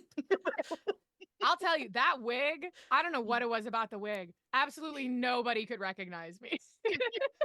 I swear to God, it was a Clark Kent Superman situation. It's like talking with somebody like, yeah, I used to fly around with the S on my chest, and I'm like, wait, Hang on. Hold on a let me do second. some math here real quick. My Oh parents no, that's loved Marilyn. awesome. They were big Marilyn fans. I recorded my I did like a backstory series for her. I recorded it in my parents' woods behind their farm when I was home for Christmas one year. I was like, listen, one day I'm gonna go freeze my ass off in the trees and you won't see me. And I'm sorry. I gotta do TikTok. And they were like, all right, sounds good, babe. That's so cool. Oh, that's so I never told my family about it. I just saw my mom like a TikTok one day and had a panic attack. That's, sometimes that's just how it goes. That's just how it goes. My parents don't understand the D&D part of it. Like, they don't listen to the podcast. They don't watch my YouTube stuff because they're like, that video is really long. Why did you make that? And I have to go, I don't know. I'm sorry. Oh, They okay. have commented to my face a couple of times. Sometimes I do cosplay stuff sometimes. Mhm. And sometimes my mom I'll come home for holidays and she'll be like, you had a lot of boob out in that one. I'm like, wow, thank you.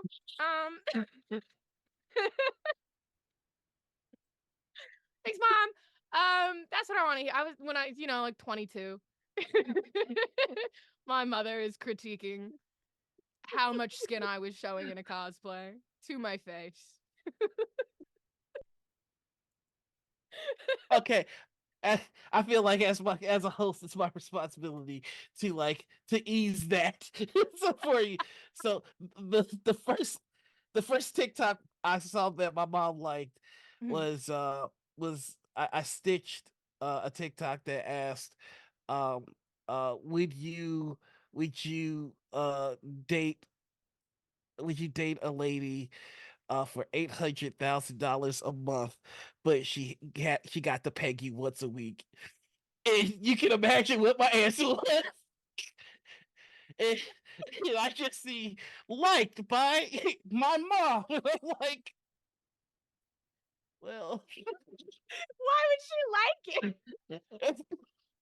She's so excited to see your face. She raised an open-minded boy. Your good Christian mother. I believe one of the lines I said that was that she could dive in my asshole like Michael Phelps, and my mom was like, "That's my boy. That's right. That's my baby." And you're making smart financial decisions.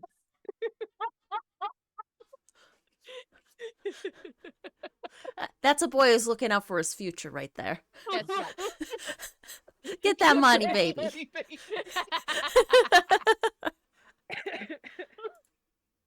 Well, I think on that note, we should go on a break. Yep, that sounds good to me. All right, everybody. We're gonna hit our break. We will see y'all in 10 minutes. Go get some hydration. Go pet your pets. And we will see you soon. Bye bye.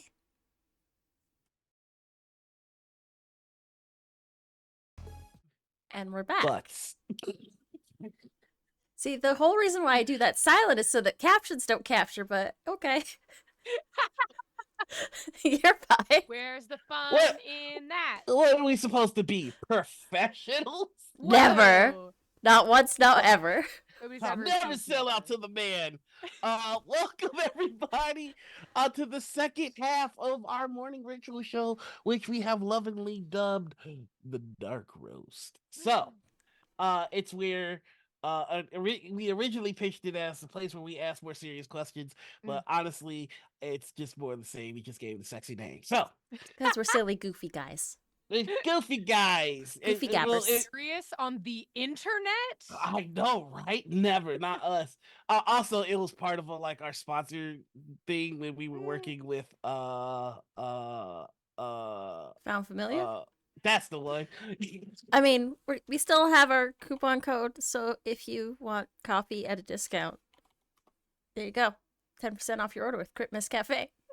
Oh wow, we should probably do that more often. I mean, mentioning it on stream, it's always in chat because I got the cycle. Are any of you motherfuckers buying coffee? Buy coffee now. Do it. Papa needs to feed his cats more cheese cups. Anyway, this is the Dark Roast. It's my favorite segment.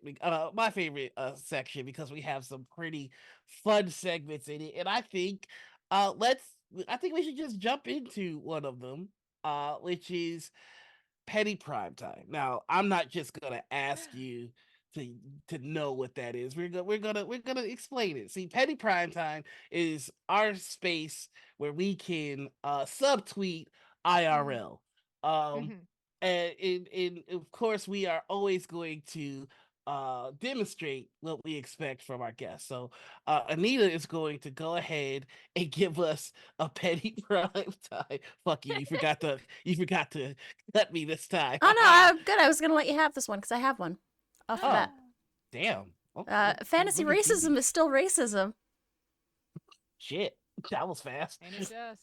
And if it's on the lines and veils, if there's a line on racism, and you start in with fantasy racism, it's still racism. It's still a line topic. So cut that shit out. I feel like this is something that you've encountered recently. Mm-hmm. Oh, we go talk about this. See, my favorite part of Petty Prime Time is I get to get the inside story, and you just get the pettiness in the subtweet. Okay, that was a good one that I didn't expect you to have prepared so quickly. So how about your snore? I mean, the whole point of this is that it's supposed to be a subtweet. But I'm not subtweeting. I'm adding motherfuckers today. And I've made a few TikToks on the subject. But I'm doubling down. Like, I've had a few people be like, hey, maybe you should chill. Nah, we not chilling. We wilding out. We doing the opposite. Hey, critters, let's talk about it for a second. As much as you love Critical Role, I need you to understand that whenever you come to their defense with somebody's critical of them, you are still simping for millionaires. Sorry, just because you think that they're friends at a table, which is just a marketing slogan, which it's not the case anymore. Listen, when money is added to it, it becomes a business, and business have ethics and morals that they should adhere to. friends at a table can do whatever the fuck they want because it's a private thing. But when you have a platform, when you have a business, that becomes a public thing. So that it, listen, since y'all need help understanding this, right? If I were at a private table and everybody was cool and consented to it, I could pull out Hulk gloves, right? And just start socking motherfuckers. I can't do that, however, on a public show. All right? That's the difference. And you're just a couple of nerdy ass voice actors playing a game. That it's a slogan. America doesn't run on Duncan. All right? All How right, dare she's you. born with it. It's not Maybelline. All right, stop using that as a defense for simping for millionaires. Let people be critical of a thing that you love. That's how it gets better. Ah! Let people be critical and roll on. Hey, oh no, they're gone. Well, they're They're coming. gone. They're coming this Oh, way. they're coming to you. Coming this way. The anticipation. It's ominous. They're It's in ominous. No, no. Can I get a high five? We promised one last time. Thanks. Hey. It's from earlier. That wasn't for the joke you just made. That was I'll leave you to it now. Okay, you've stolen my son. My son's been stolen from me. My That's what boy. you get for making jokes that Nora doesn't like. He takes your children. He takes All my right. children. Sorry, I had to handle some business off screen.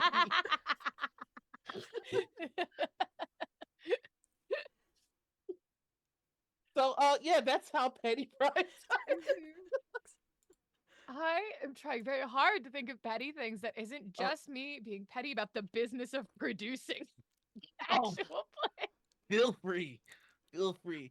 Watson's making his way to you. He might need the door open. Okay, give me 1 second. Gotta get the cats figured out. This is very important. I Yeah, I understand know, cat right? Drama. Like I said, I have opened the so door, many he's like- cats. I understand. I have 5 cats. It's too many cats. We only have 2, and that's too That's many. the right amount. No, We've two's got- a good number. We've got Holmes and Watson.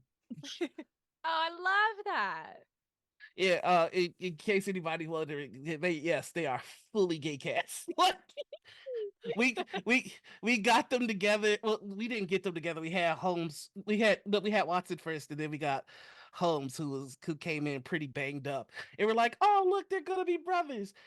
That illusion was quickly destroyed when Watson mounted Holmes in front of everybody. It was just like, this is the dynamic of the house. In front of God and everybody.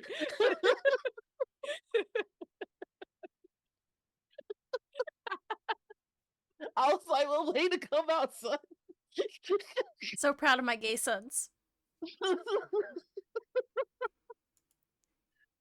Oh, My son is trans, but that's because when I picked him up, I went, this is Hermes and he's my son. And then the vet went, this is a girl. And I went, no.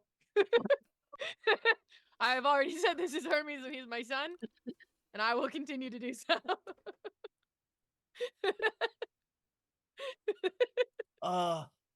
yep. No, I feel it. I feel it. Like there's a relationship that you just get with your cats. Like they That's have my the son. they have the zoomies, and the zoomies always end with butt touch. like gay boys.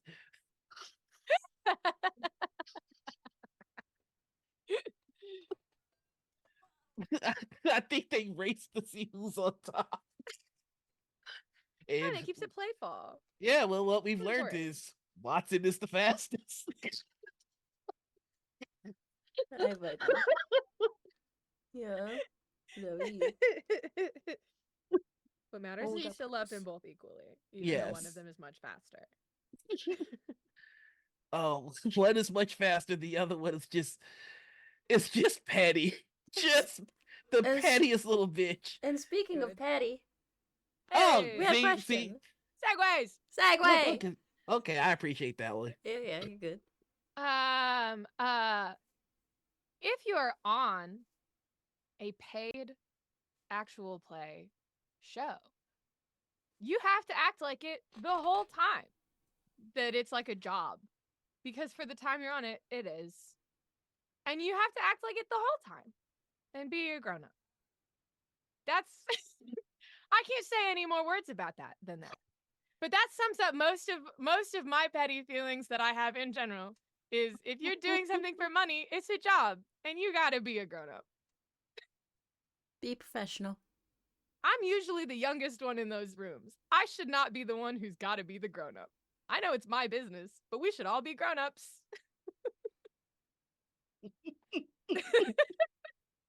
There's so many stories you've activated in my mind.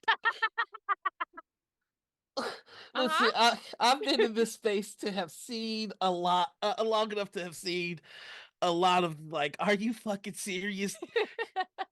You know who you are. You know how many people you have. You act like this.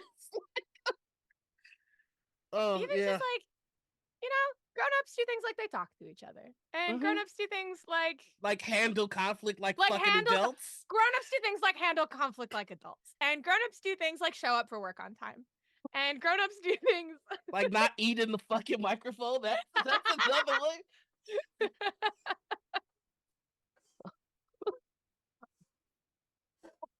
We can just all be grown-ups. That's mine. Yeah.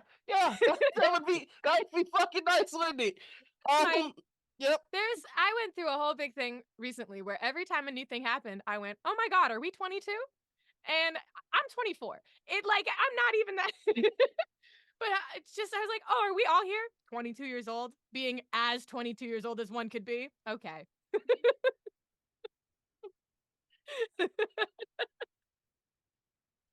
I started my business at 21. I don't know what about me just has decided 22 is the babiest and most petty and nonsensical you can be as an adult, but it does feel correct. 22 is not the age where you know how to function. To me. I relate to your pet. I'm gonna like and retweet that one. Oh my god. I'm gonna stop talking. So that's Petty Prime Time, everybody. If you have a Petty Prime Time, feel free to put it in chat. We'll read some of them out. But next we have,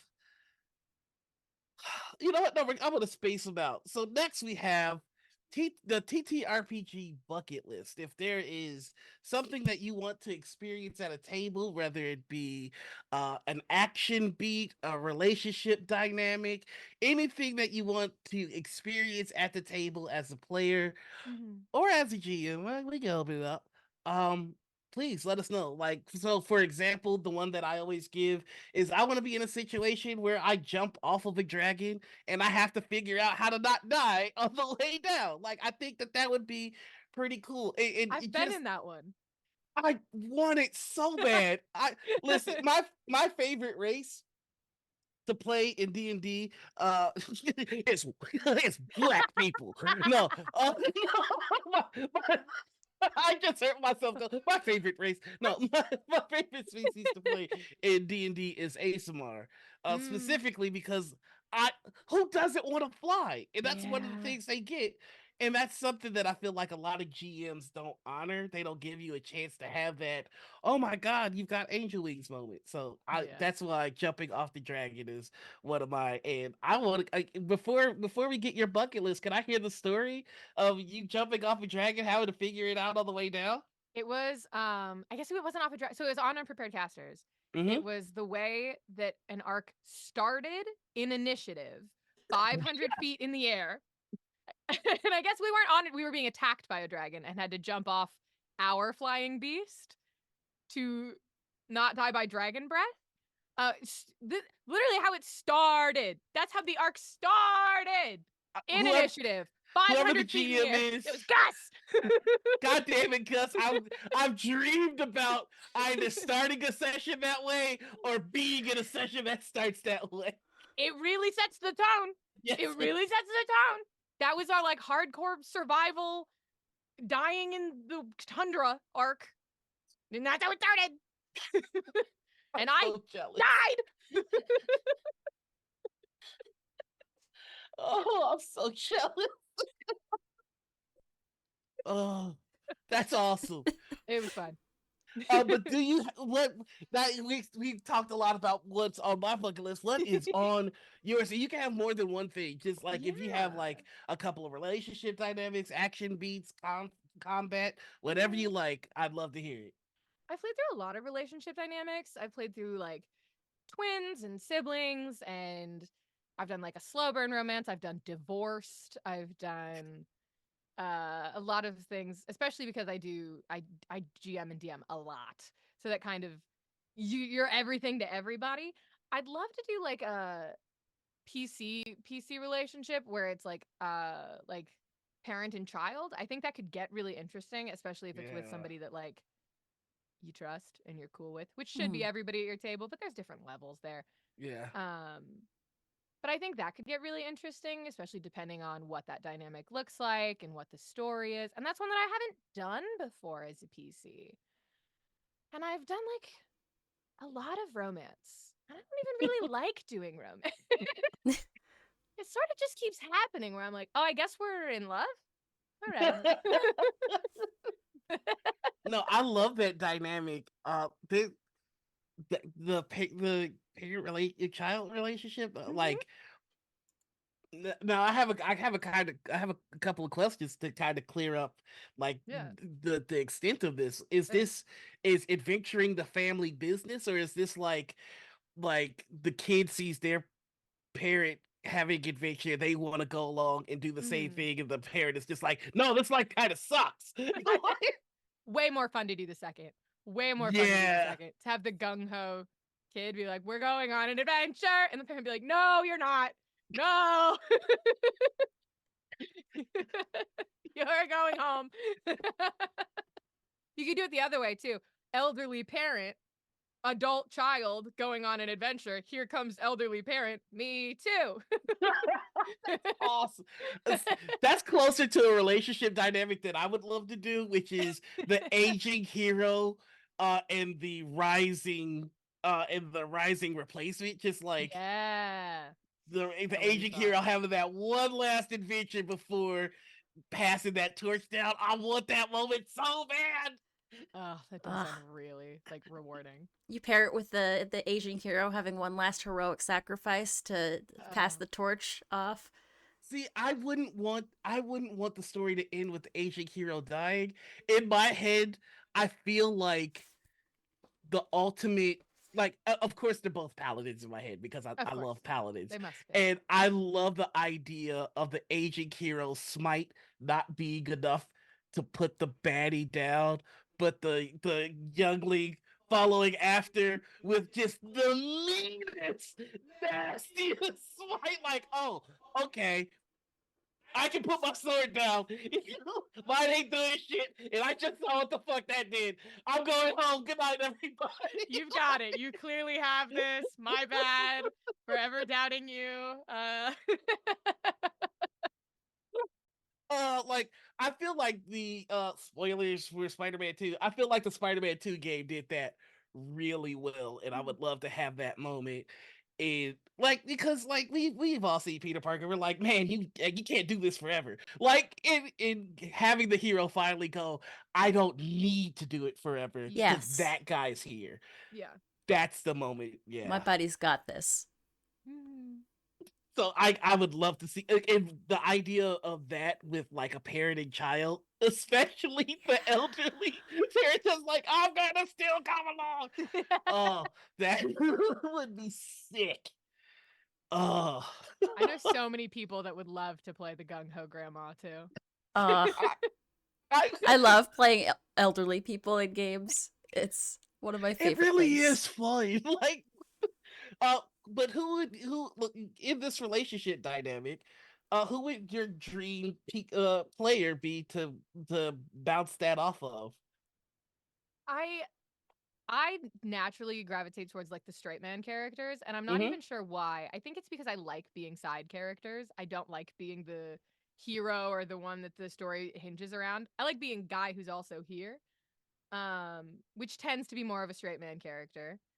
And so, like I said, I know so many people that would love to play gung ho grandma. You know what this relationship is reminding me of? Zuko and And Iroh. Iroh. Yeah. That's it. Zuko and Iroh. I was just like, the more I'm thinking of it, I'm just like, yeah, Iroh's like the side character, but like when the camera is on him, He's the so show fucks. fun. The ground would throw down. I just finished watching the first season of Avatar the cartoon for the first time. What do you think? I love it. I'm having a great time. I'm trying not to binge it all at once because I have enough fixations right now. I don't actually need to add Avatar to the list. True. I don't. Improv G of sidekicks get to be weirder, which is true. Mm-hmm. Ooh. Well, if you can't think of one, you don't have to name them. But I was just wondering if you had something in mind when you were thinking of that relationship.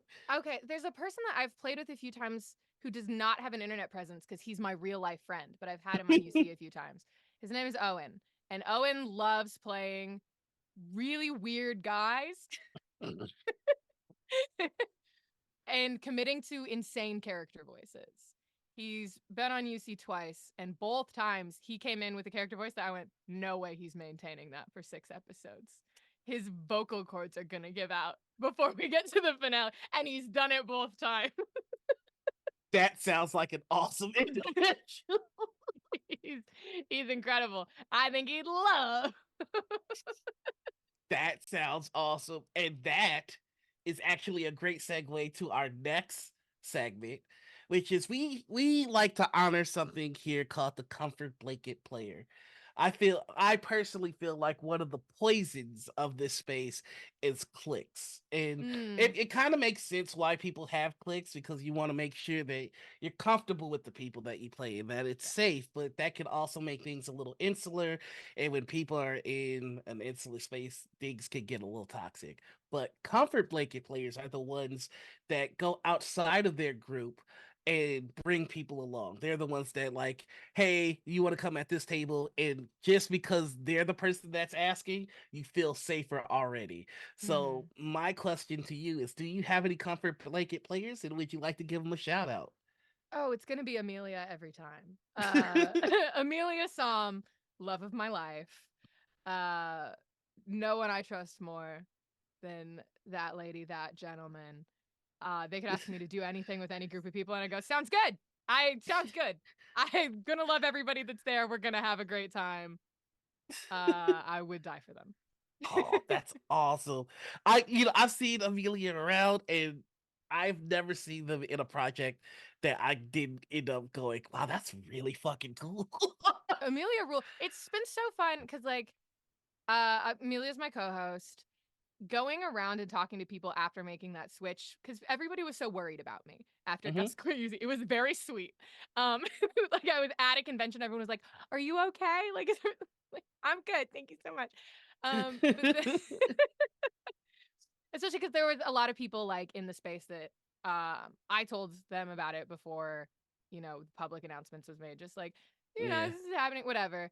And everyone was so worried about me. But then I'd be like, Amelia's stepping in, and they'd be like, oh, thank God. Okay. Oh, everything's gonna be fine. Like, everything's gonna be great, actually. Amelia, you say. I have these 3 fun stories about Amelia. Everybody loves Mills, and everybody is right to love Mills. Yes. Easily.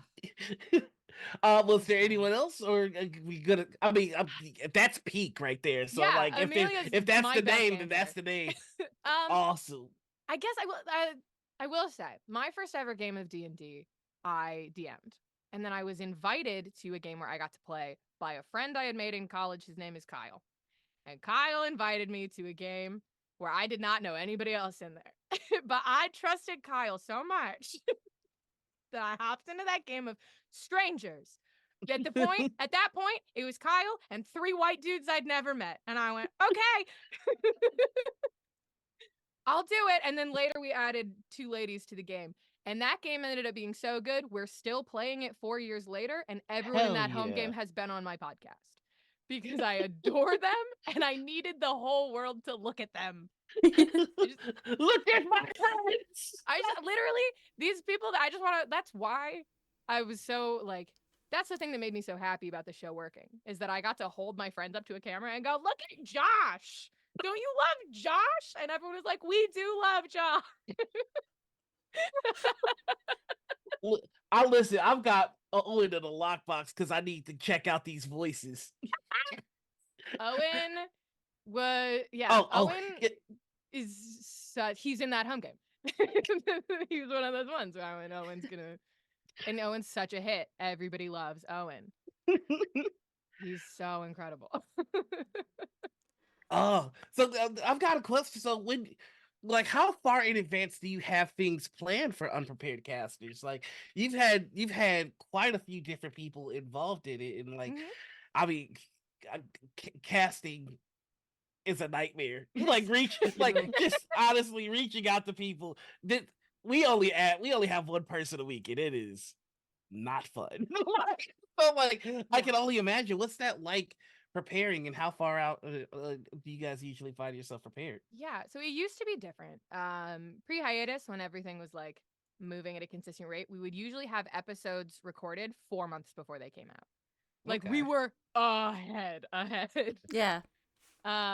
Lately it's been closer to, we'll get things recorded like 4 to 6 weeks before they come out, which is such a reasonable amount of lead time, especially because I have multiple editors doing this. Mm-hmm. But at the same time, I'm sitting there like, but we're not many months ahead. Like, making that shift for me, I just look like the crazy person in the back. Like, what do you mean we're only 6 weeks ahead? And I was like, that's so good. I don't know why you're panicking. But like right now, we are planning our charity stream for this year, which isn't until June. So we're about 3 months to that. But that's such if you want to talk about planning nightmares, we are hoping to have 30 players on this year's stream. Oof. And that's a lot of fucking people. You're not wrong. You're not wrong. A lot of fucking emails is what it is. And how do you go about even preparing something that massive? Like, what is the project management, what does the Asana spreadsheet look like for that? So what it looks like is me and, in this case, Amelia, sit down and we go, so what is it this year? What's the structure this year? And we figure out a structure that allows us to do things in segments, like 2-hour segments, so that when we're inviting people onto the show, we're inviting them on for a 2-hour segment. And I'm not going, hi, Brennan Lee Mulligan, can I have 12 hours of your Saturday? I'm not doing that. Valid. And say, hi, can I have 2 hours of a Saturday? And we'll see. So I have a big list of people to reach out to. And then from there, we see who's available at what time slots. And then I get to play my favorite game, which is making tables. I love making tables of people. It's so fun. I love casting. I love being like, and you two are going to be best friends. And you two are going to have a really weird dynamic that you're both going to love. And making it that way.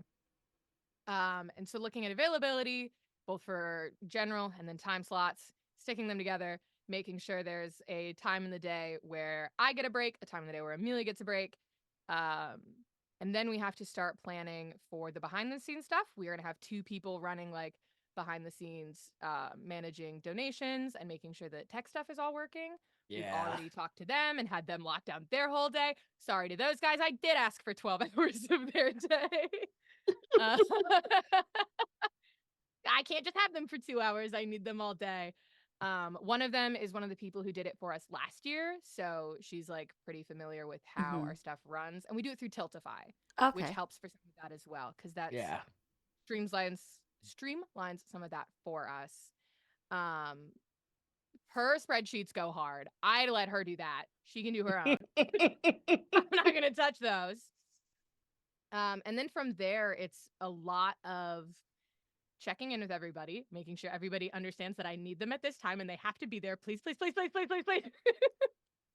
You can't fail me on this. Getting the actual game set up. We're going to need to get extra character art this year. So we're going to have to get that figured out in about the next month or so. So the artist has enough lead time. There's a lot of little subtasks. Yeah. So can can I ask you, like you said one of your favorite things is putting tables together. Like what goes into your like how bring us into your thought process. Like Okay. what kind of chemistry do you look for? Like what sort of deals are you putting together? Yeah. So a lot of the times what I'm doing is I'm bringing together people that I've either played with before or I'm familiar with on the internet. Ideally both, where I kind of understand what they're like at the table and I know the public persona they like to put on for a stream.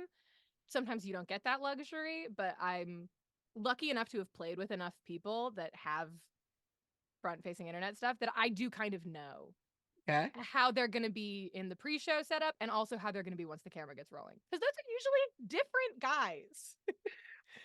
Like that brings us back to the petty prime time of peace being adult. That's why personally I hate casting. No, I love, and listen, have I gotten it right 100% of the time? No.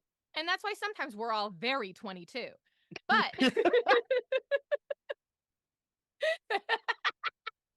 sometimes I've knocked it absolutely out of the park.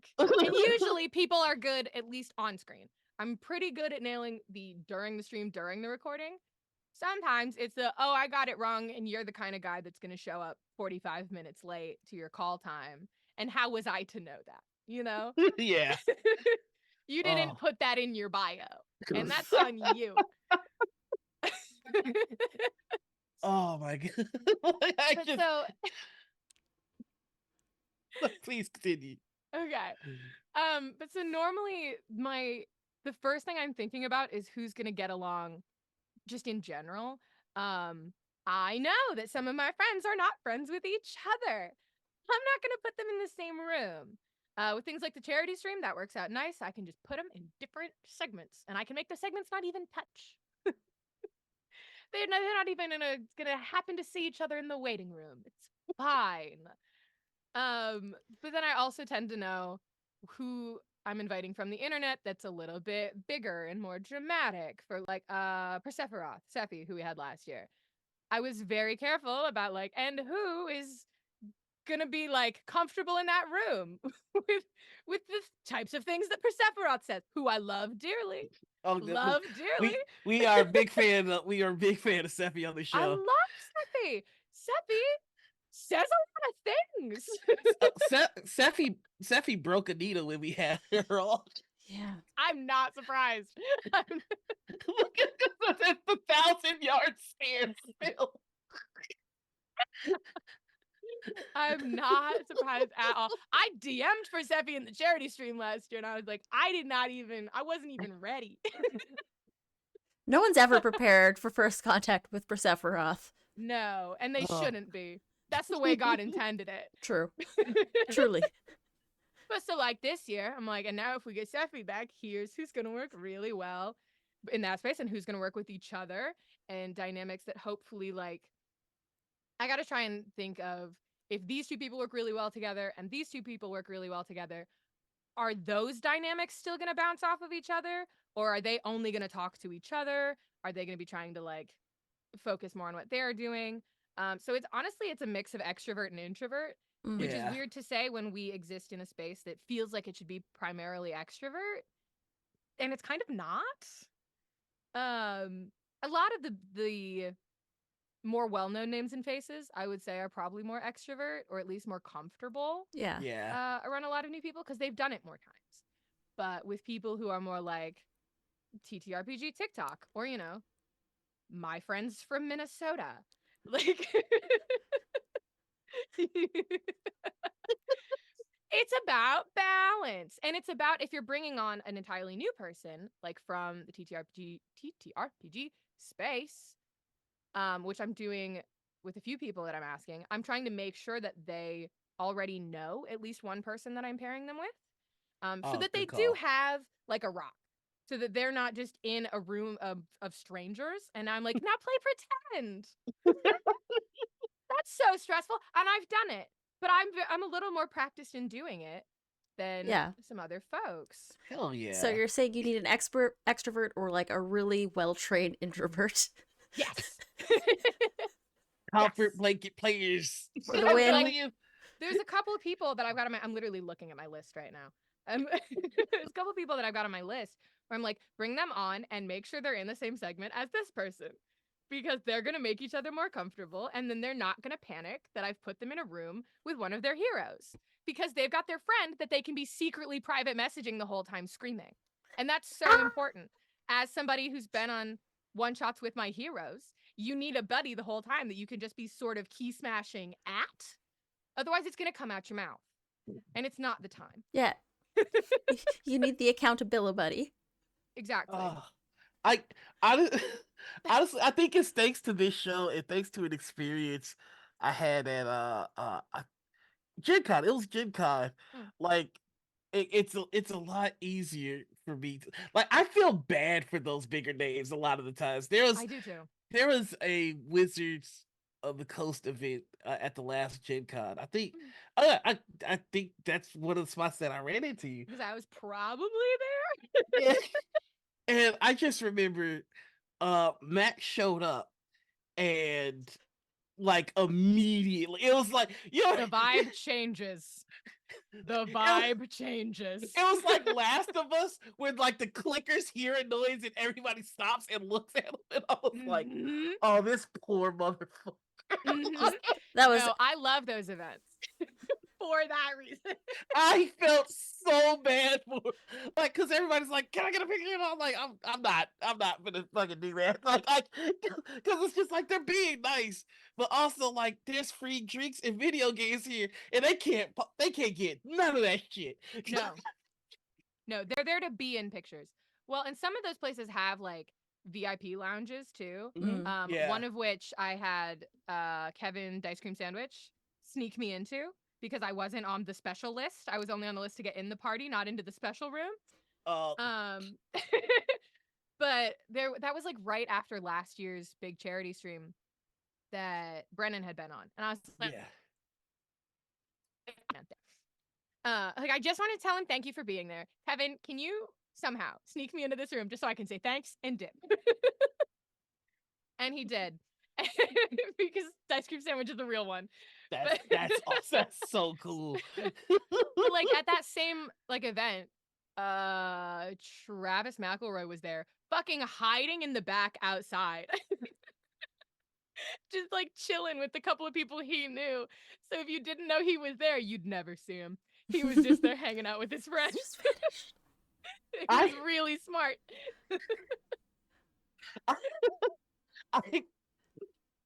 I bumped into him in the most awkward fucking way. Oh no. There was an event. There was karaoke. Yes. I think this is the one I was thinking of. With the it was Ragnarok. Hunters? Yeah, the Hunters Entertainment Party. That's what I was thinking of. Yep. There's a karaoke event, and like they called my name, and they were doing this thing where like we were running out of time, so like if you didn't get to the stage on time, they were just gonna skip your song. So like I'm just sitting drinking, and I hear my name called, and like I'm like, oh fuck, and I have to run, and I straight up showed the check. Between that or you screaming in Matt's face. Damn, baby, you just had to put me out there like that. Anyway, but yeah, no, I love your thoughts on how to put groups together and like and so figuring fun. out. There's so many favorite. things you have to think about. That is my nightmare. I love it. I hate sending emails. That's what makes it hard. Need to get someone to send the emails. Oh, I need to get somebody to send the emails, but also I should be able to send my own business emails. My trick is to set them on a timer. Type out the email, and then tell it to send at like 1 o'clock. I do that when I send them in the middle of the night. I straight up use the grenade method, which is I'll write it out, and then when I press send, I throw my phone like a grenade, and I dive into the couch, and then I fall asleep. Don't think about it anymore. I think that's why I usually end up sending mine in the middle of the night. Is because I'm like, I can't go to sleep until this is done, but I can go to sleep as soon as this is done. Yeah. And then I send like 8 really scary emails, and then I go to bed. Just cuddle up in a blanket and like don't have to think about them after you send the scary emails. Mm-hmm. Uh, I do that with that, scary DMs too. Mm-hmm. Send it. DMs Well, are almost worse. you know, when I deal with scary things, I find myself thinking of just going to church and praying the scary way. So that brings us to our next segment, transition, baby. We have something here that we like to call tabletop confessional. Um, is that also a ploy on Dashboard confessional? It might be. Shut up. Uh, but if you have a tendency or a habit that you bring to the table that is lackluster that you think you should improve on, this is where you can come confess. We will give you your penance. You'll say a couple of Halabrias and then go about your way and sin no more. So, Noir, you go first. you motherfucker. All right, yeah. Um, what is my sin for this week? All right, my sin for this week is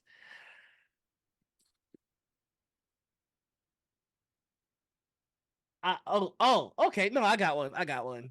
Um, I get too invested in no, that's a cheap one. I'll do an honest one. Here it is. Here it is. I like all my players having really cool moments. Um, affecting the world and being affected by the world.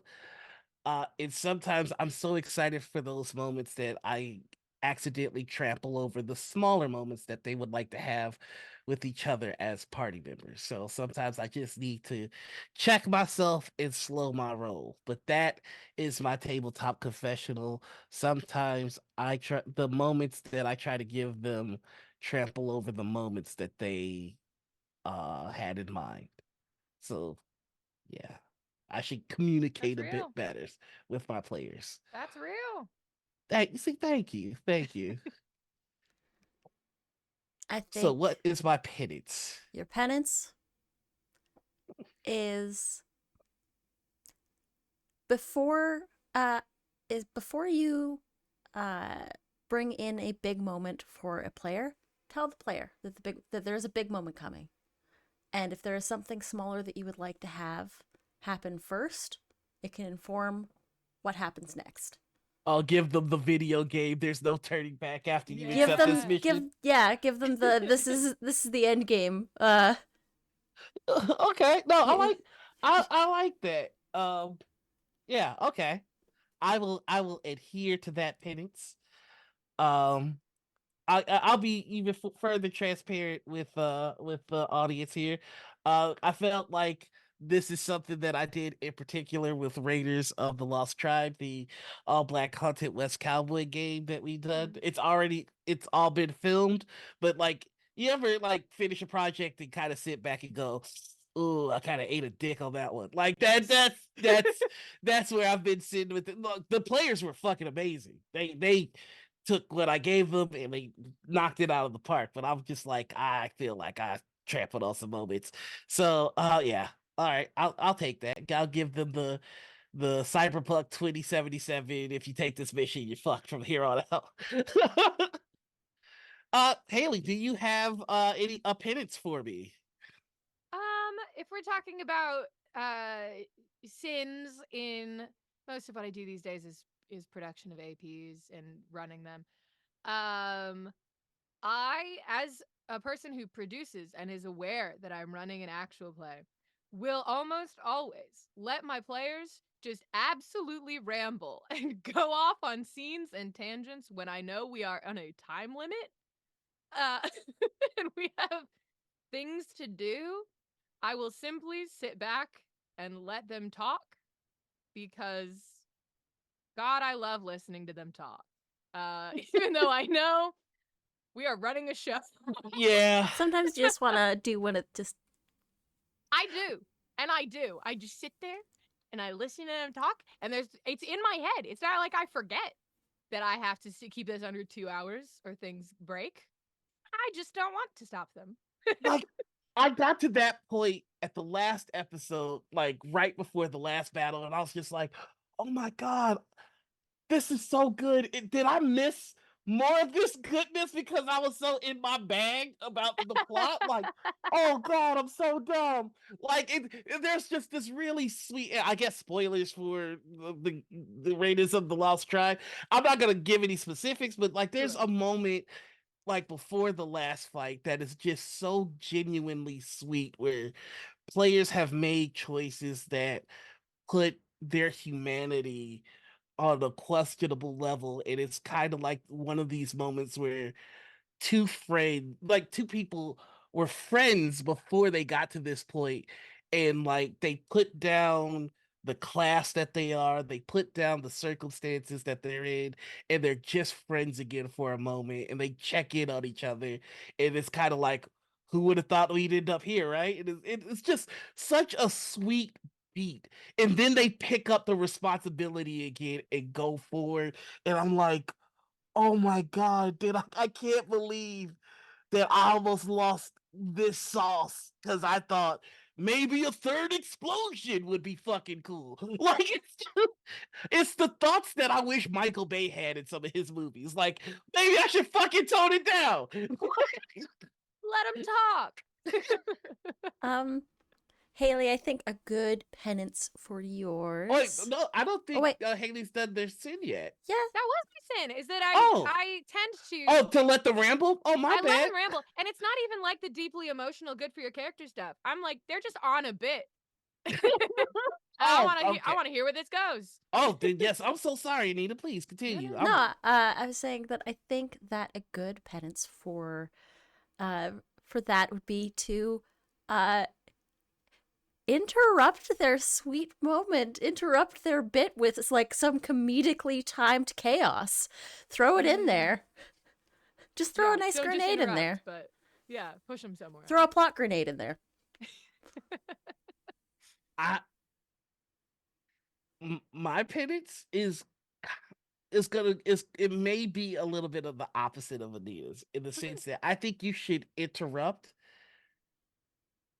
in the form of the bit. Like, for example, like if the bit is they're making fun of an NPC's name, like have another NPC kind of get in on the bit and lead, like continue the bit, but drag it in the direction of the plot.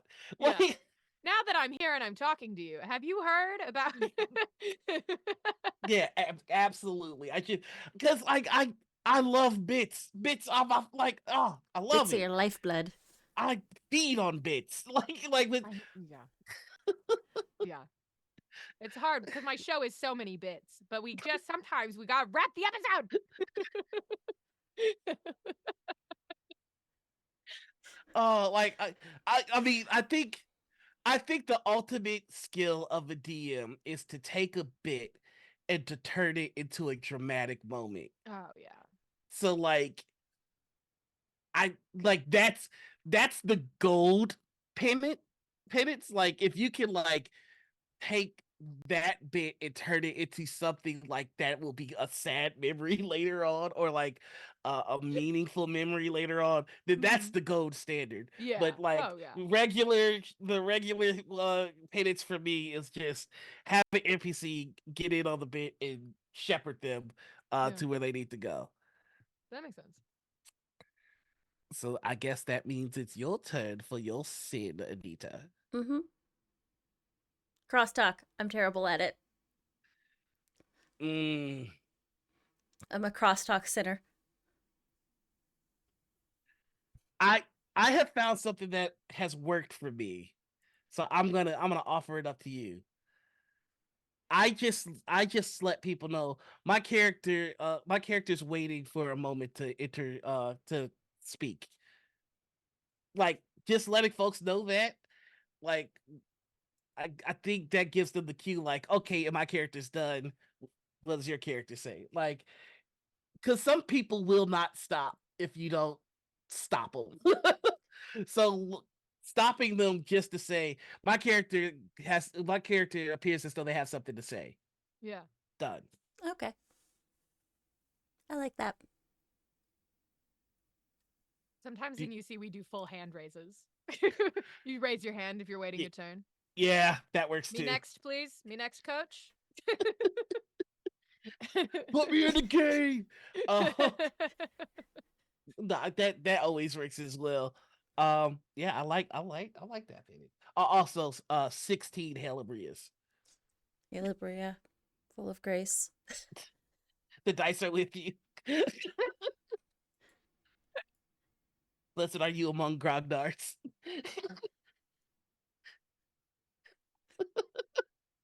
Are we gonna have to write up a Helibria? I think we're gonna have to Probably. write up a Probably Helibria.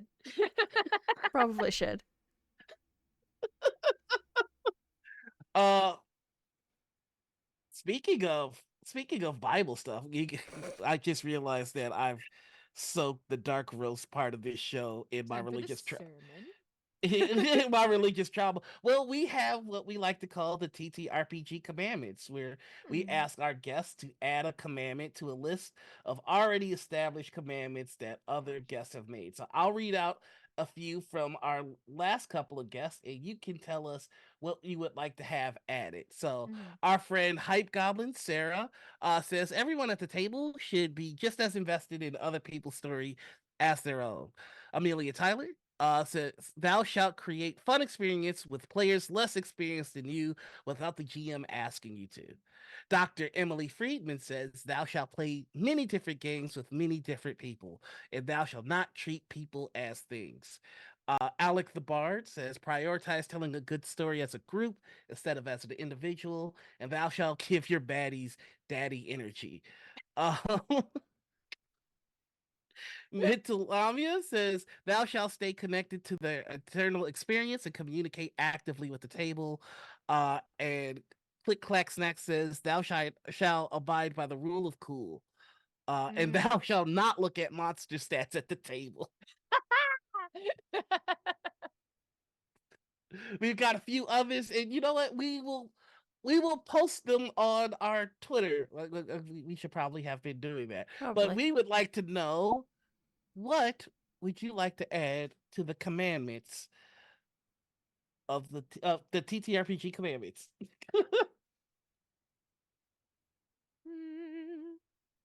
Listen, a lot of those commandments were about prioritizing the whole table and prioritizing Mhm. other people. I have also played games with a lot of people that do not prioritize themselves in their own space. Ooh. They will walk away from the table with all these ideas of things that they wanted to do, but they didn't because other people were doing things and maybe they're new or maybe they just thought what other people were doing was more important. And so, like, you don't want to tell people, hey, you're the number one most important guy at this table. But I think having the putting importance on what you want and communicating that is also important. That makes sense? So how might I present to Yeah, you yeah, that yeah. So thou shalt be willing to take up space? thou shalt believe oneself to be of equal importance to everyone else at the table. Like, you are the same that they are here. You do not Hell need yeah. to be quieter because it's their turn. Love it. And if you think of another one all the way up until the show ends, feel free to let us know, because you can Will have do. more than one. Because we've had a few people have multiple ones, like Latinos Against Spooky Shit has, thou shalt adopt the small creature and have it be the baby of the party, and thy will be thy bond. I think that still remains one of my favorites. That is very good. Yeah. Uh, Adopt the goblin. Do it. Adopt the goblin. Just the I little let all my guy. players have pets. I love when they got pets. yes. I haven't been in a game where we've adopted anything, and that kind of makes me sad. AJ, hi. Hydrate and stretch. How dare you tell us what to do? AJ, I And don't have any posture water. I check. just have Coca-Cola. Is that okay? Still counts as hydration. It's a I liquid. think so. It's a liquid. Ooh, AJ, why are you AJ gonna covers take it here care of us? bullying us. Yeah, Jesus. How It can't- dare. And can I just say, it always blows my mind at like how many people like just know and love AJ. I love AJ. I love AJ so much. It was like I remember when we first met up. It's like so quiet and nervous, and now my man's got the swag of the century, and I love it. I told you, I was right about you. I told you.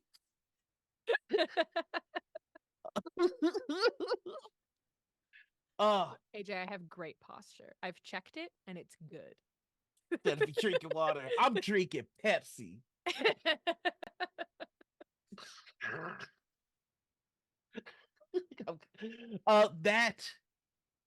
That actually brings us to the big one. I think. Wait, nope.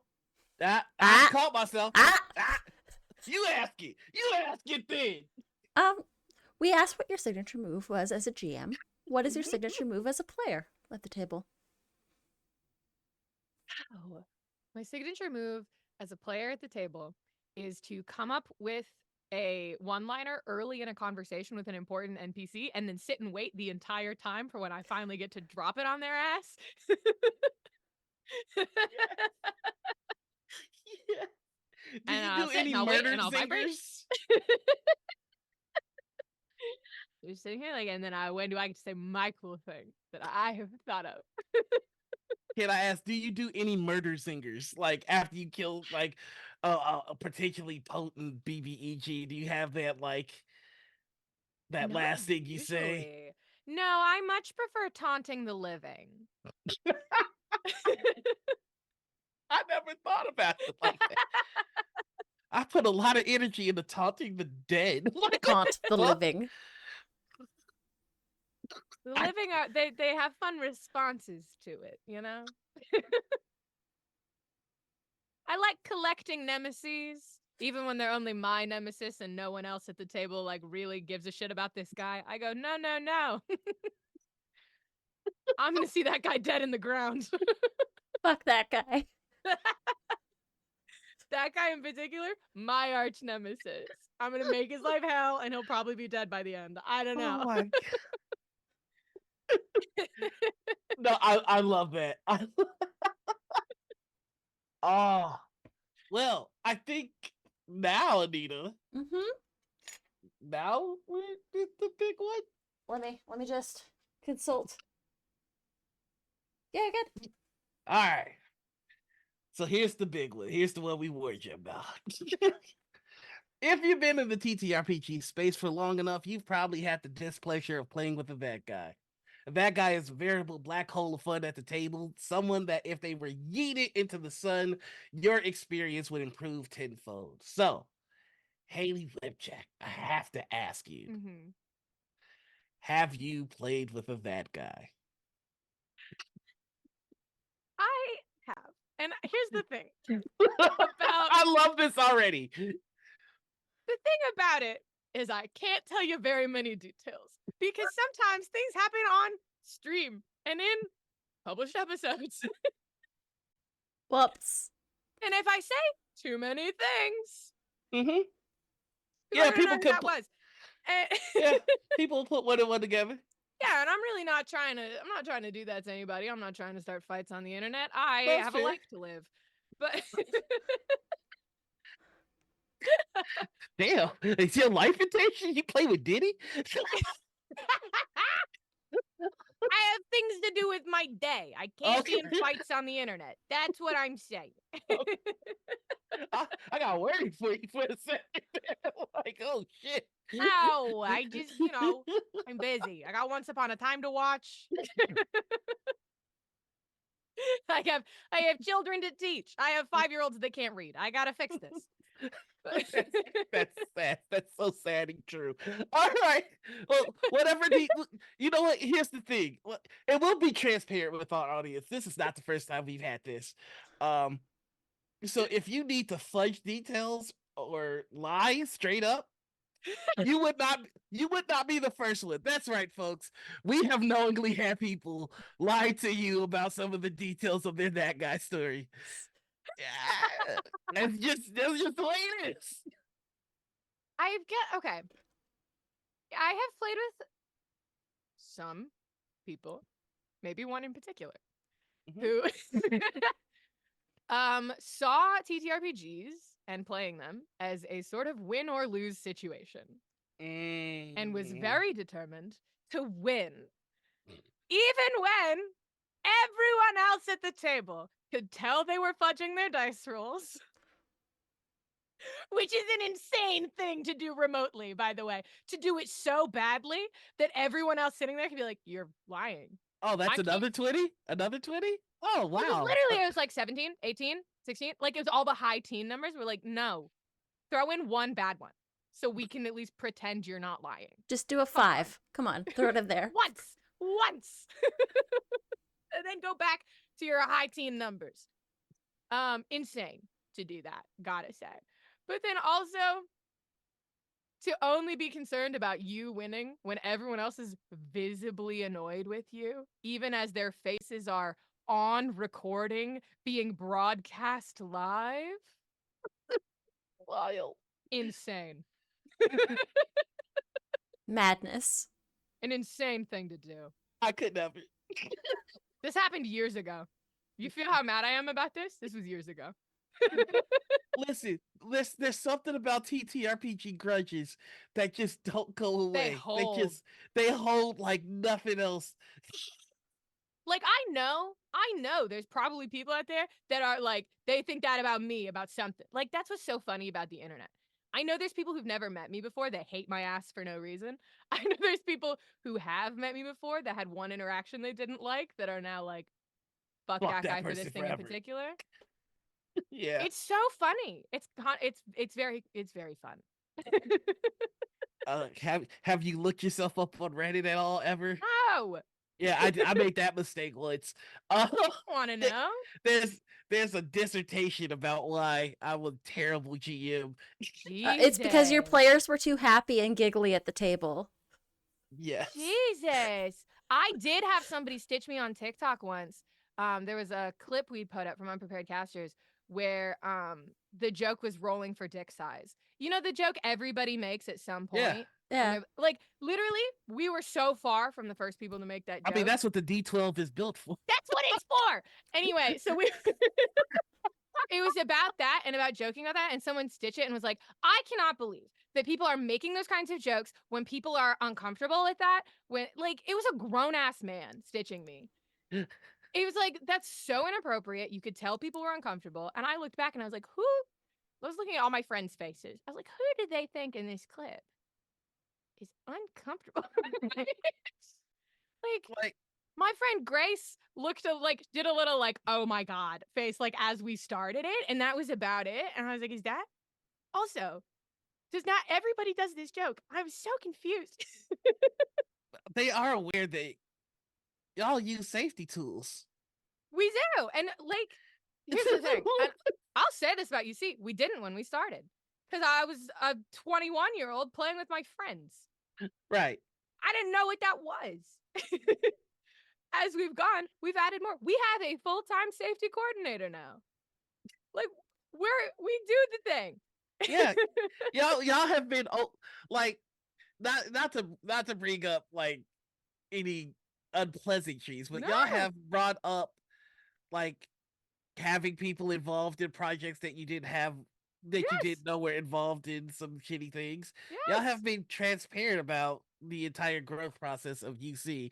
And that's one of the things that like I really admire about y'all. It's just like some people will make a mistake and be like, no, we didn't, shut the fuck up. I'm hiding it. Don't worry.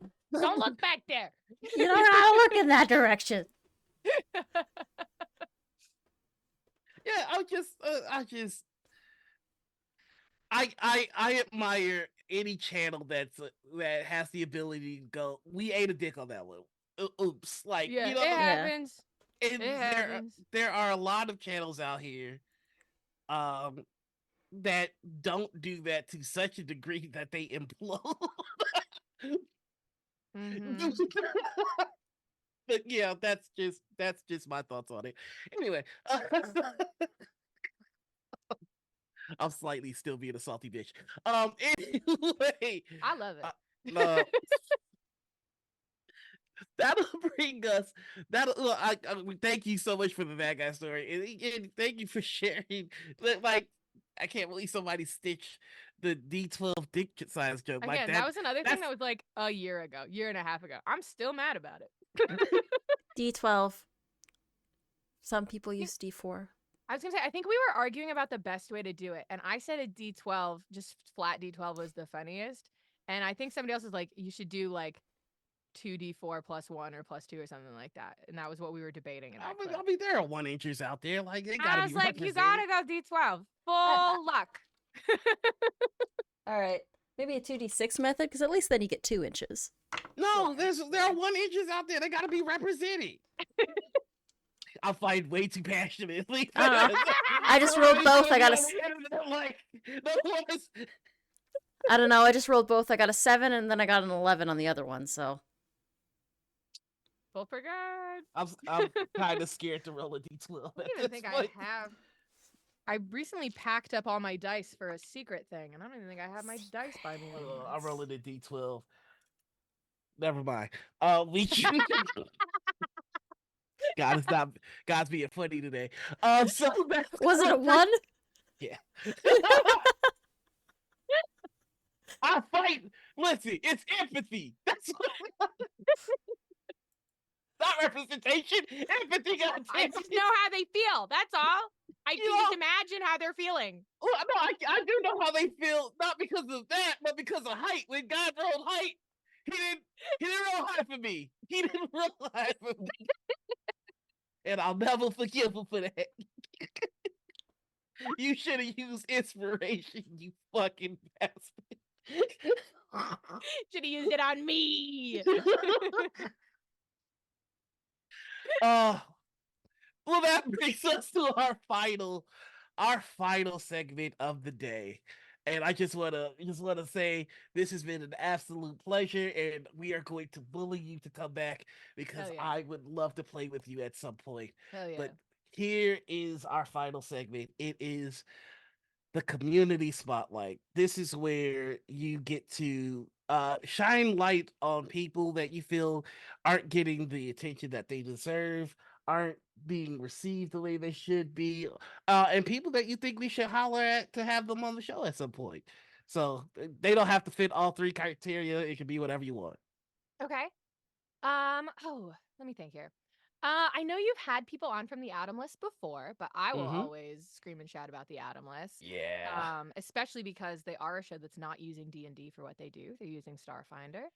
And they do. I want to get Robin back here. I love Robin so Oh, much. I met Robin for the first time in person in December, and within an hour, we were talking about how we were going to run away and get married. We are both in committed relationships. I am married.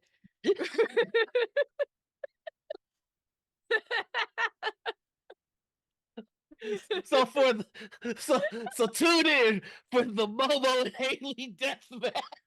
I don't know why. I just imagine Robin in like a princess outfit while you two are in knightly guards fighting for their heart. I'll do it. Momo, anytime, any place. Don't tell my husband. So He's in the dress too, like Harry. oh, Robin and my husband get along so great is the thing. I'll always shout out the Adam List. Mhm. The other big one that I know has a decent amount of visibility, but definitely should have more than it does, is Transplaner. Yeah. Which is Connie Chang, an absolute visionary. I adore Connie Chang. We had Connie on, and then like a week later, everything blew up. I'm like, what the hell just happened? Connie's Like, incredible. Connie just works in darkness, and then all of a sudden things just appear, and it's the most beautiful projects. Just I love the way Connie works. Yeah. Also play Godkiller. Godkiller rules. Yes. It's so good. And you only need one friend to do it. So you can't even do the thing where I talk about D&D on the internet and you are in my comments going, but I don't have any friends. You need one. You need one friend. Still a lot for some people. One. Those are the big ones that I like to shout out when I'm talking about other people's things. The Atomless, Transplanter, full of people that I love. Oh, Warren Guard is on BackerKit right now. If Yes. you want a TTRPG about riding dragons, also made by some people that I really adore. I guess full transparency, they paid me to make an ad, but I already did that, and I'm under no more obligations to them. I just think they're neat, and you should look them up on BackerKit. We have a Warren Guard show on Friday nights on the channel Fantastic. with AJ.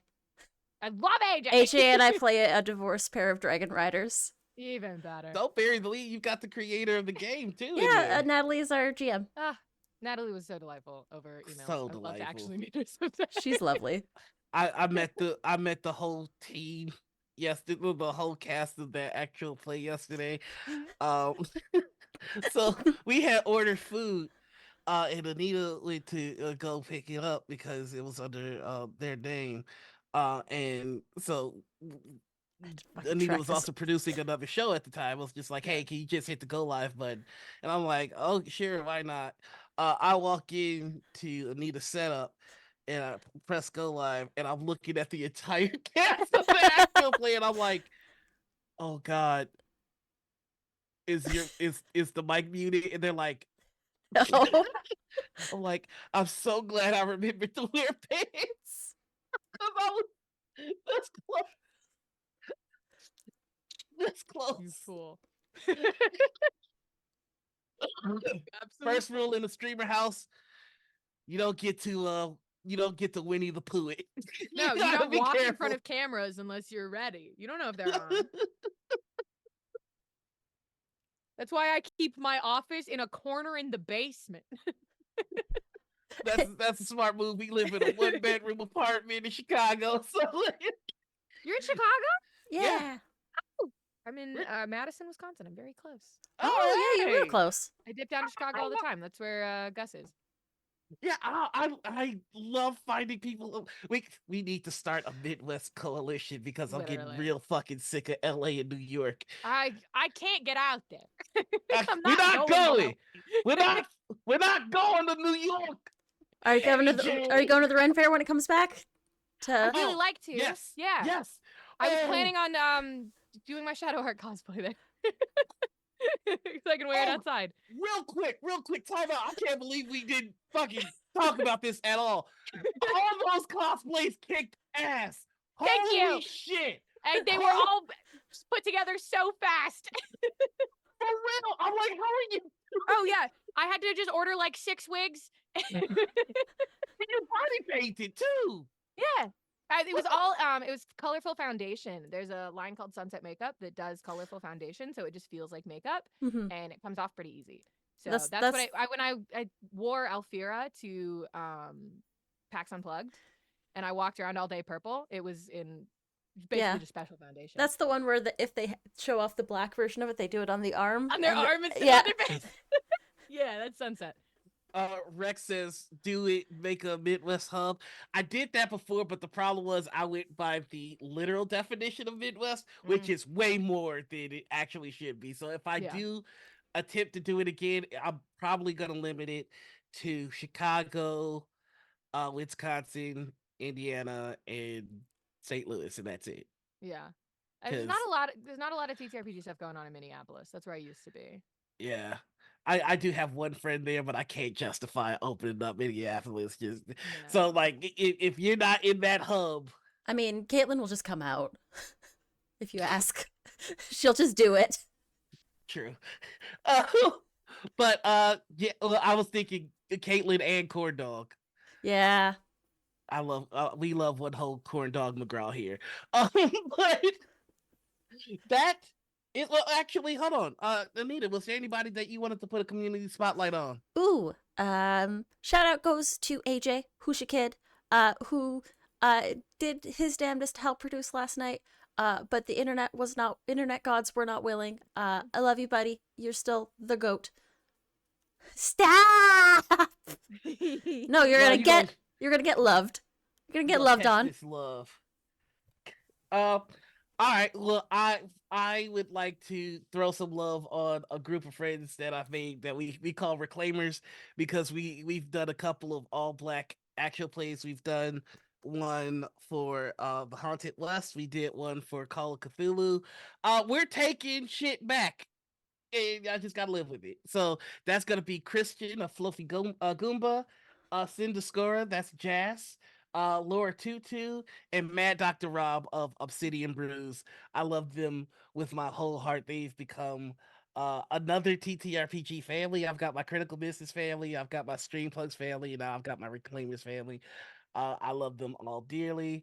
And go check out their stuff. Check out listen, I'm just gonna ask y'all, just check out diverse TTRPGs. Like if it's all like cast, don't do it. But that's gonna be us. AJ wants you to roast him to balance it out. Okay. So AJ has this swag now. It's really smooth. Well, I remember our first Gen Con. I wanted to introduce AJ to all the people. To all the people, because I'm like, AJ is so fucking cool, except for the fact that he's from New York. But you know, you can overlook that. Can't win them all. Can't win them Yeah, all.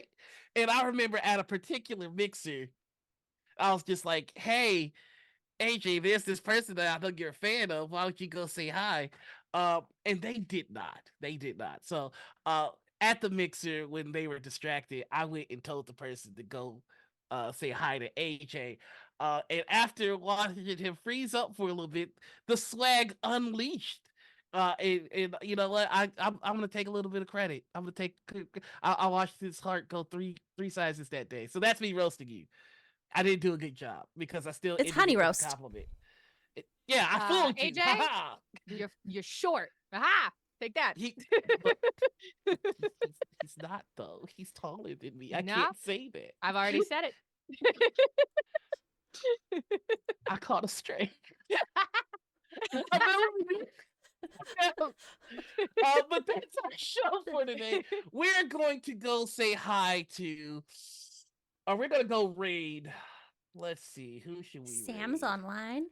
Oh, you're gonna and Sam's playing Baldur's Gate. Perfect. We're gonna go say hi to Sam. I love when Sam to live. One of my favorite people, one of the most intelligent motherfuckers I've ever met in my life. Oh my god. So please be nice. Or don't, you know, whatever. But that's our show. I've been one of your hosts, Noir. I go by Hive. You can find me every Monday over on Alt Haven for our Beacon game, which is an alien. It's alien using I forgot the publisher's name. Free League. There you go. Using Free League system. We're on our third season. I play a doctor with 2 hit points. I don't know. I don't know how I made it either. But this I'm Monday going is to- something special. Oh, this Monday is actually our sponsored Lower Deck show. Yes, that's right. We did an episode of Lower Decks. Modifia sponsored it. Thank you so much. And you're definitely going to want to check it out because there is news, especially if you are a Star Trek fan. So go ahead and give that a look. I can't really spoil anything about my character other than the fact that you will only really get their jokes if you are a Deep Space Nine fan like I am. On Tuesday, I've got something pretty cool coming up that I can't talk to you about, but it does involve a system that's not quite out yet. I'll say not quite a sword and not quite a liver. But that's you put those together, and that's the system that we're playing. A weapon and an organ. There you go. Sword liver. Yeah, sword liver. That's the system. It's the new knife fish. Oh, knife fish, my beloved. And of course, every Friday you can catch me on Gen Con TV, where I'm one of the hosts of Table Takes alongside Bonsai Baby, Javion, and Peter Atkinson, one of the original founders of Wizards of the Coast. And finally, every Saturday you can find me right back here for Morning Ritual, where our guest next week will be Crumbs. It's actually going to be Natalie. The creator of Warren Guard. We've got Natalie put him on the show next week. Hey, that's perfect timing. Wow. Gotta be faster on the dub. Sorry, my brain froze for a second. You're good. I never remember. I'm the worst. But that's me, Anita. Where can the people find you? Hello, everybody. I'm Anita. I'm a TTRPG streamer, graphic designer, producer, and cat mom about the space. I'm going to talk really fast, so keep up.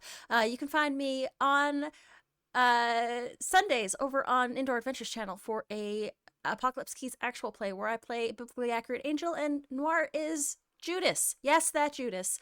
On Tuesdays. Next Tuesday is actually the very last episode of our Star Trek Adventures actual play over on Modifius' channel. On Wednesdays, Thursdays, nothing. Fridays, you can find me right back here for Warren Guard, where I am Vera, an old-timer who is the divorce leader of the Warren Guard from AJ's character, Florian. And then Saturdays, we're back here for Morning Ritual. I'm also on Start Playing Games under Critical Misses, and you can find me on MechPie under the CPP. So if you want me to run a game for you, I can do that. What was that? Oh, Our Patreon. Oh yeah, and also we're on Patreon. So if you want to help support the things that we do and the cool people that are here, yeah, do that. It's !MR Pat. There you go. Mr. Pat? Yeah, that's the chat command. It's Mr. Pat. It's the easiest way that I could remember it. And Morning tell Ritual us, Patreon. yeah, I get it. tell us who you are. Tell us where you can be found so the folks can find you. Hello, my name is Haley Whipjack. You can find me on TikTok. I'm at Whipjack, WHIP Jack. I'm on Twitter at Whipjack, WHIPPED Jack. You can also find me on Twitter by just going to twibber.com, TWIBBUR.com. My editor bought me that URL and it's still functional. You can also find me on YouTube. I'm Haley Whipjack over there, making very long videos for your enjoyment. And of course, Unprepared Casters, my baby, my love, my firstborn. Listen to it. It's pretty good. Our Wanderhome arc is still coming out. The final episode of that will be next week. That's myself, my co-host Amelia, Super Dylan, and Christian and Fluffy Goomba. Playing a bunch of little guys. Yeah, a bunch of little animals running around learning how to love themselves, looking for the edge of the world. And it's delightful. I love Wanderhome so much. It's a good game.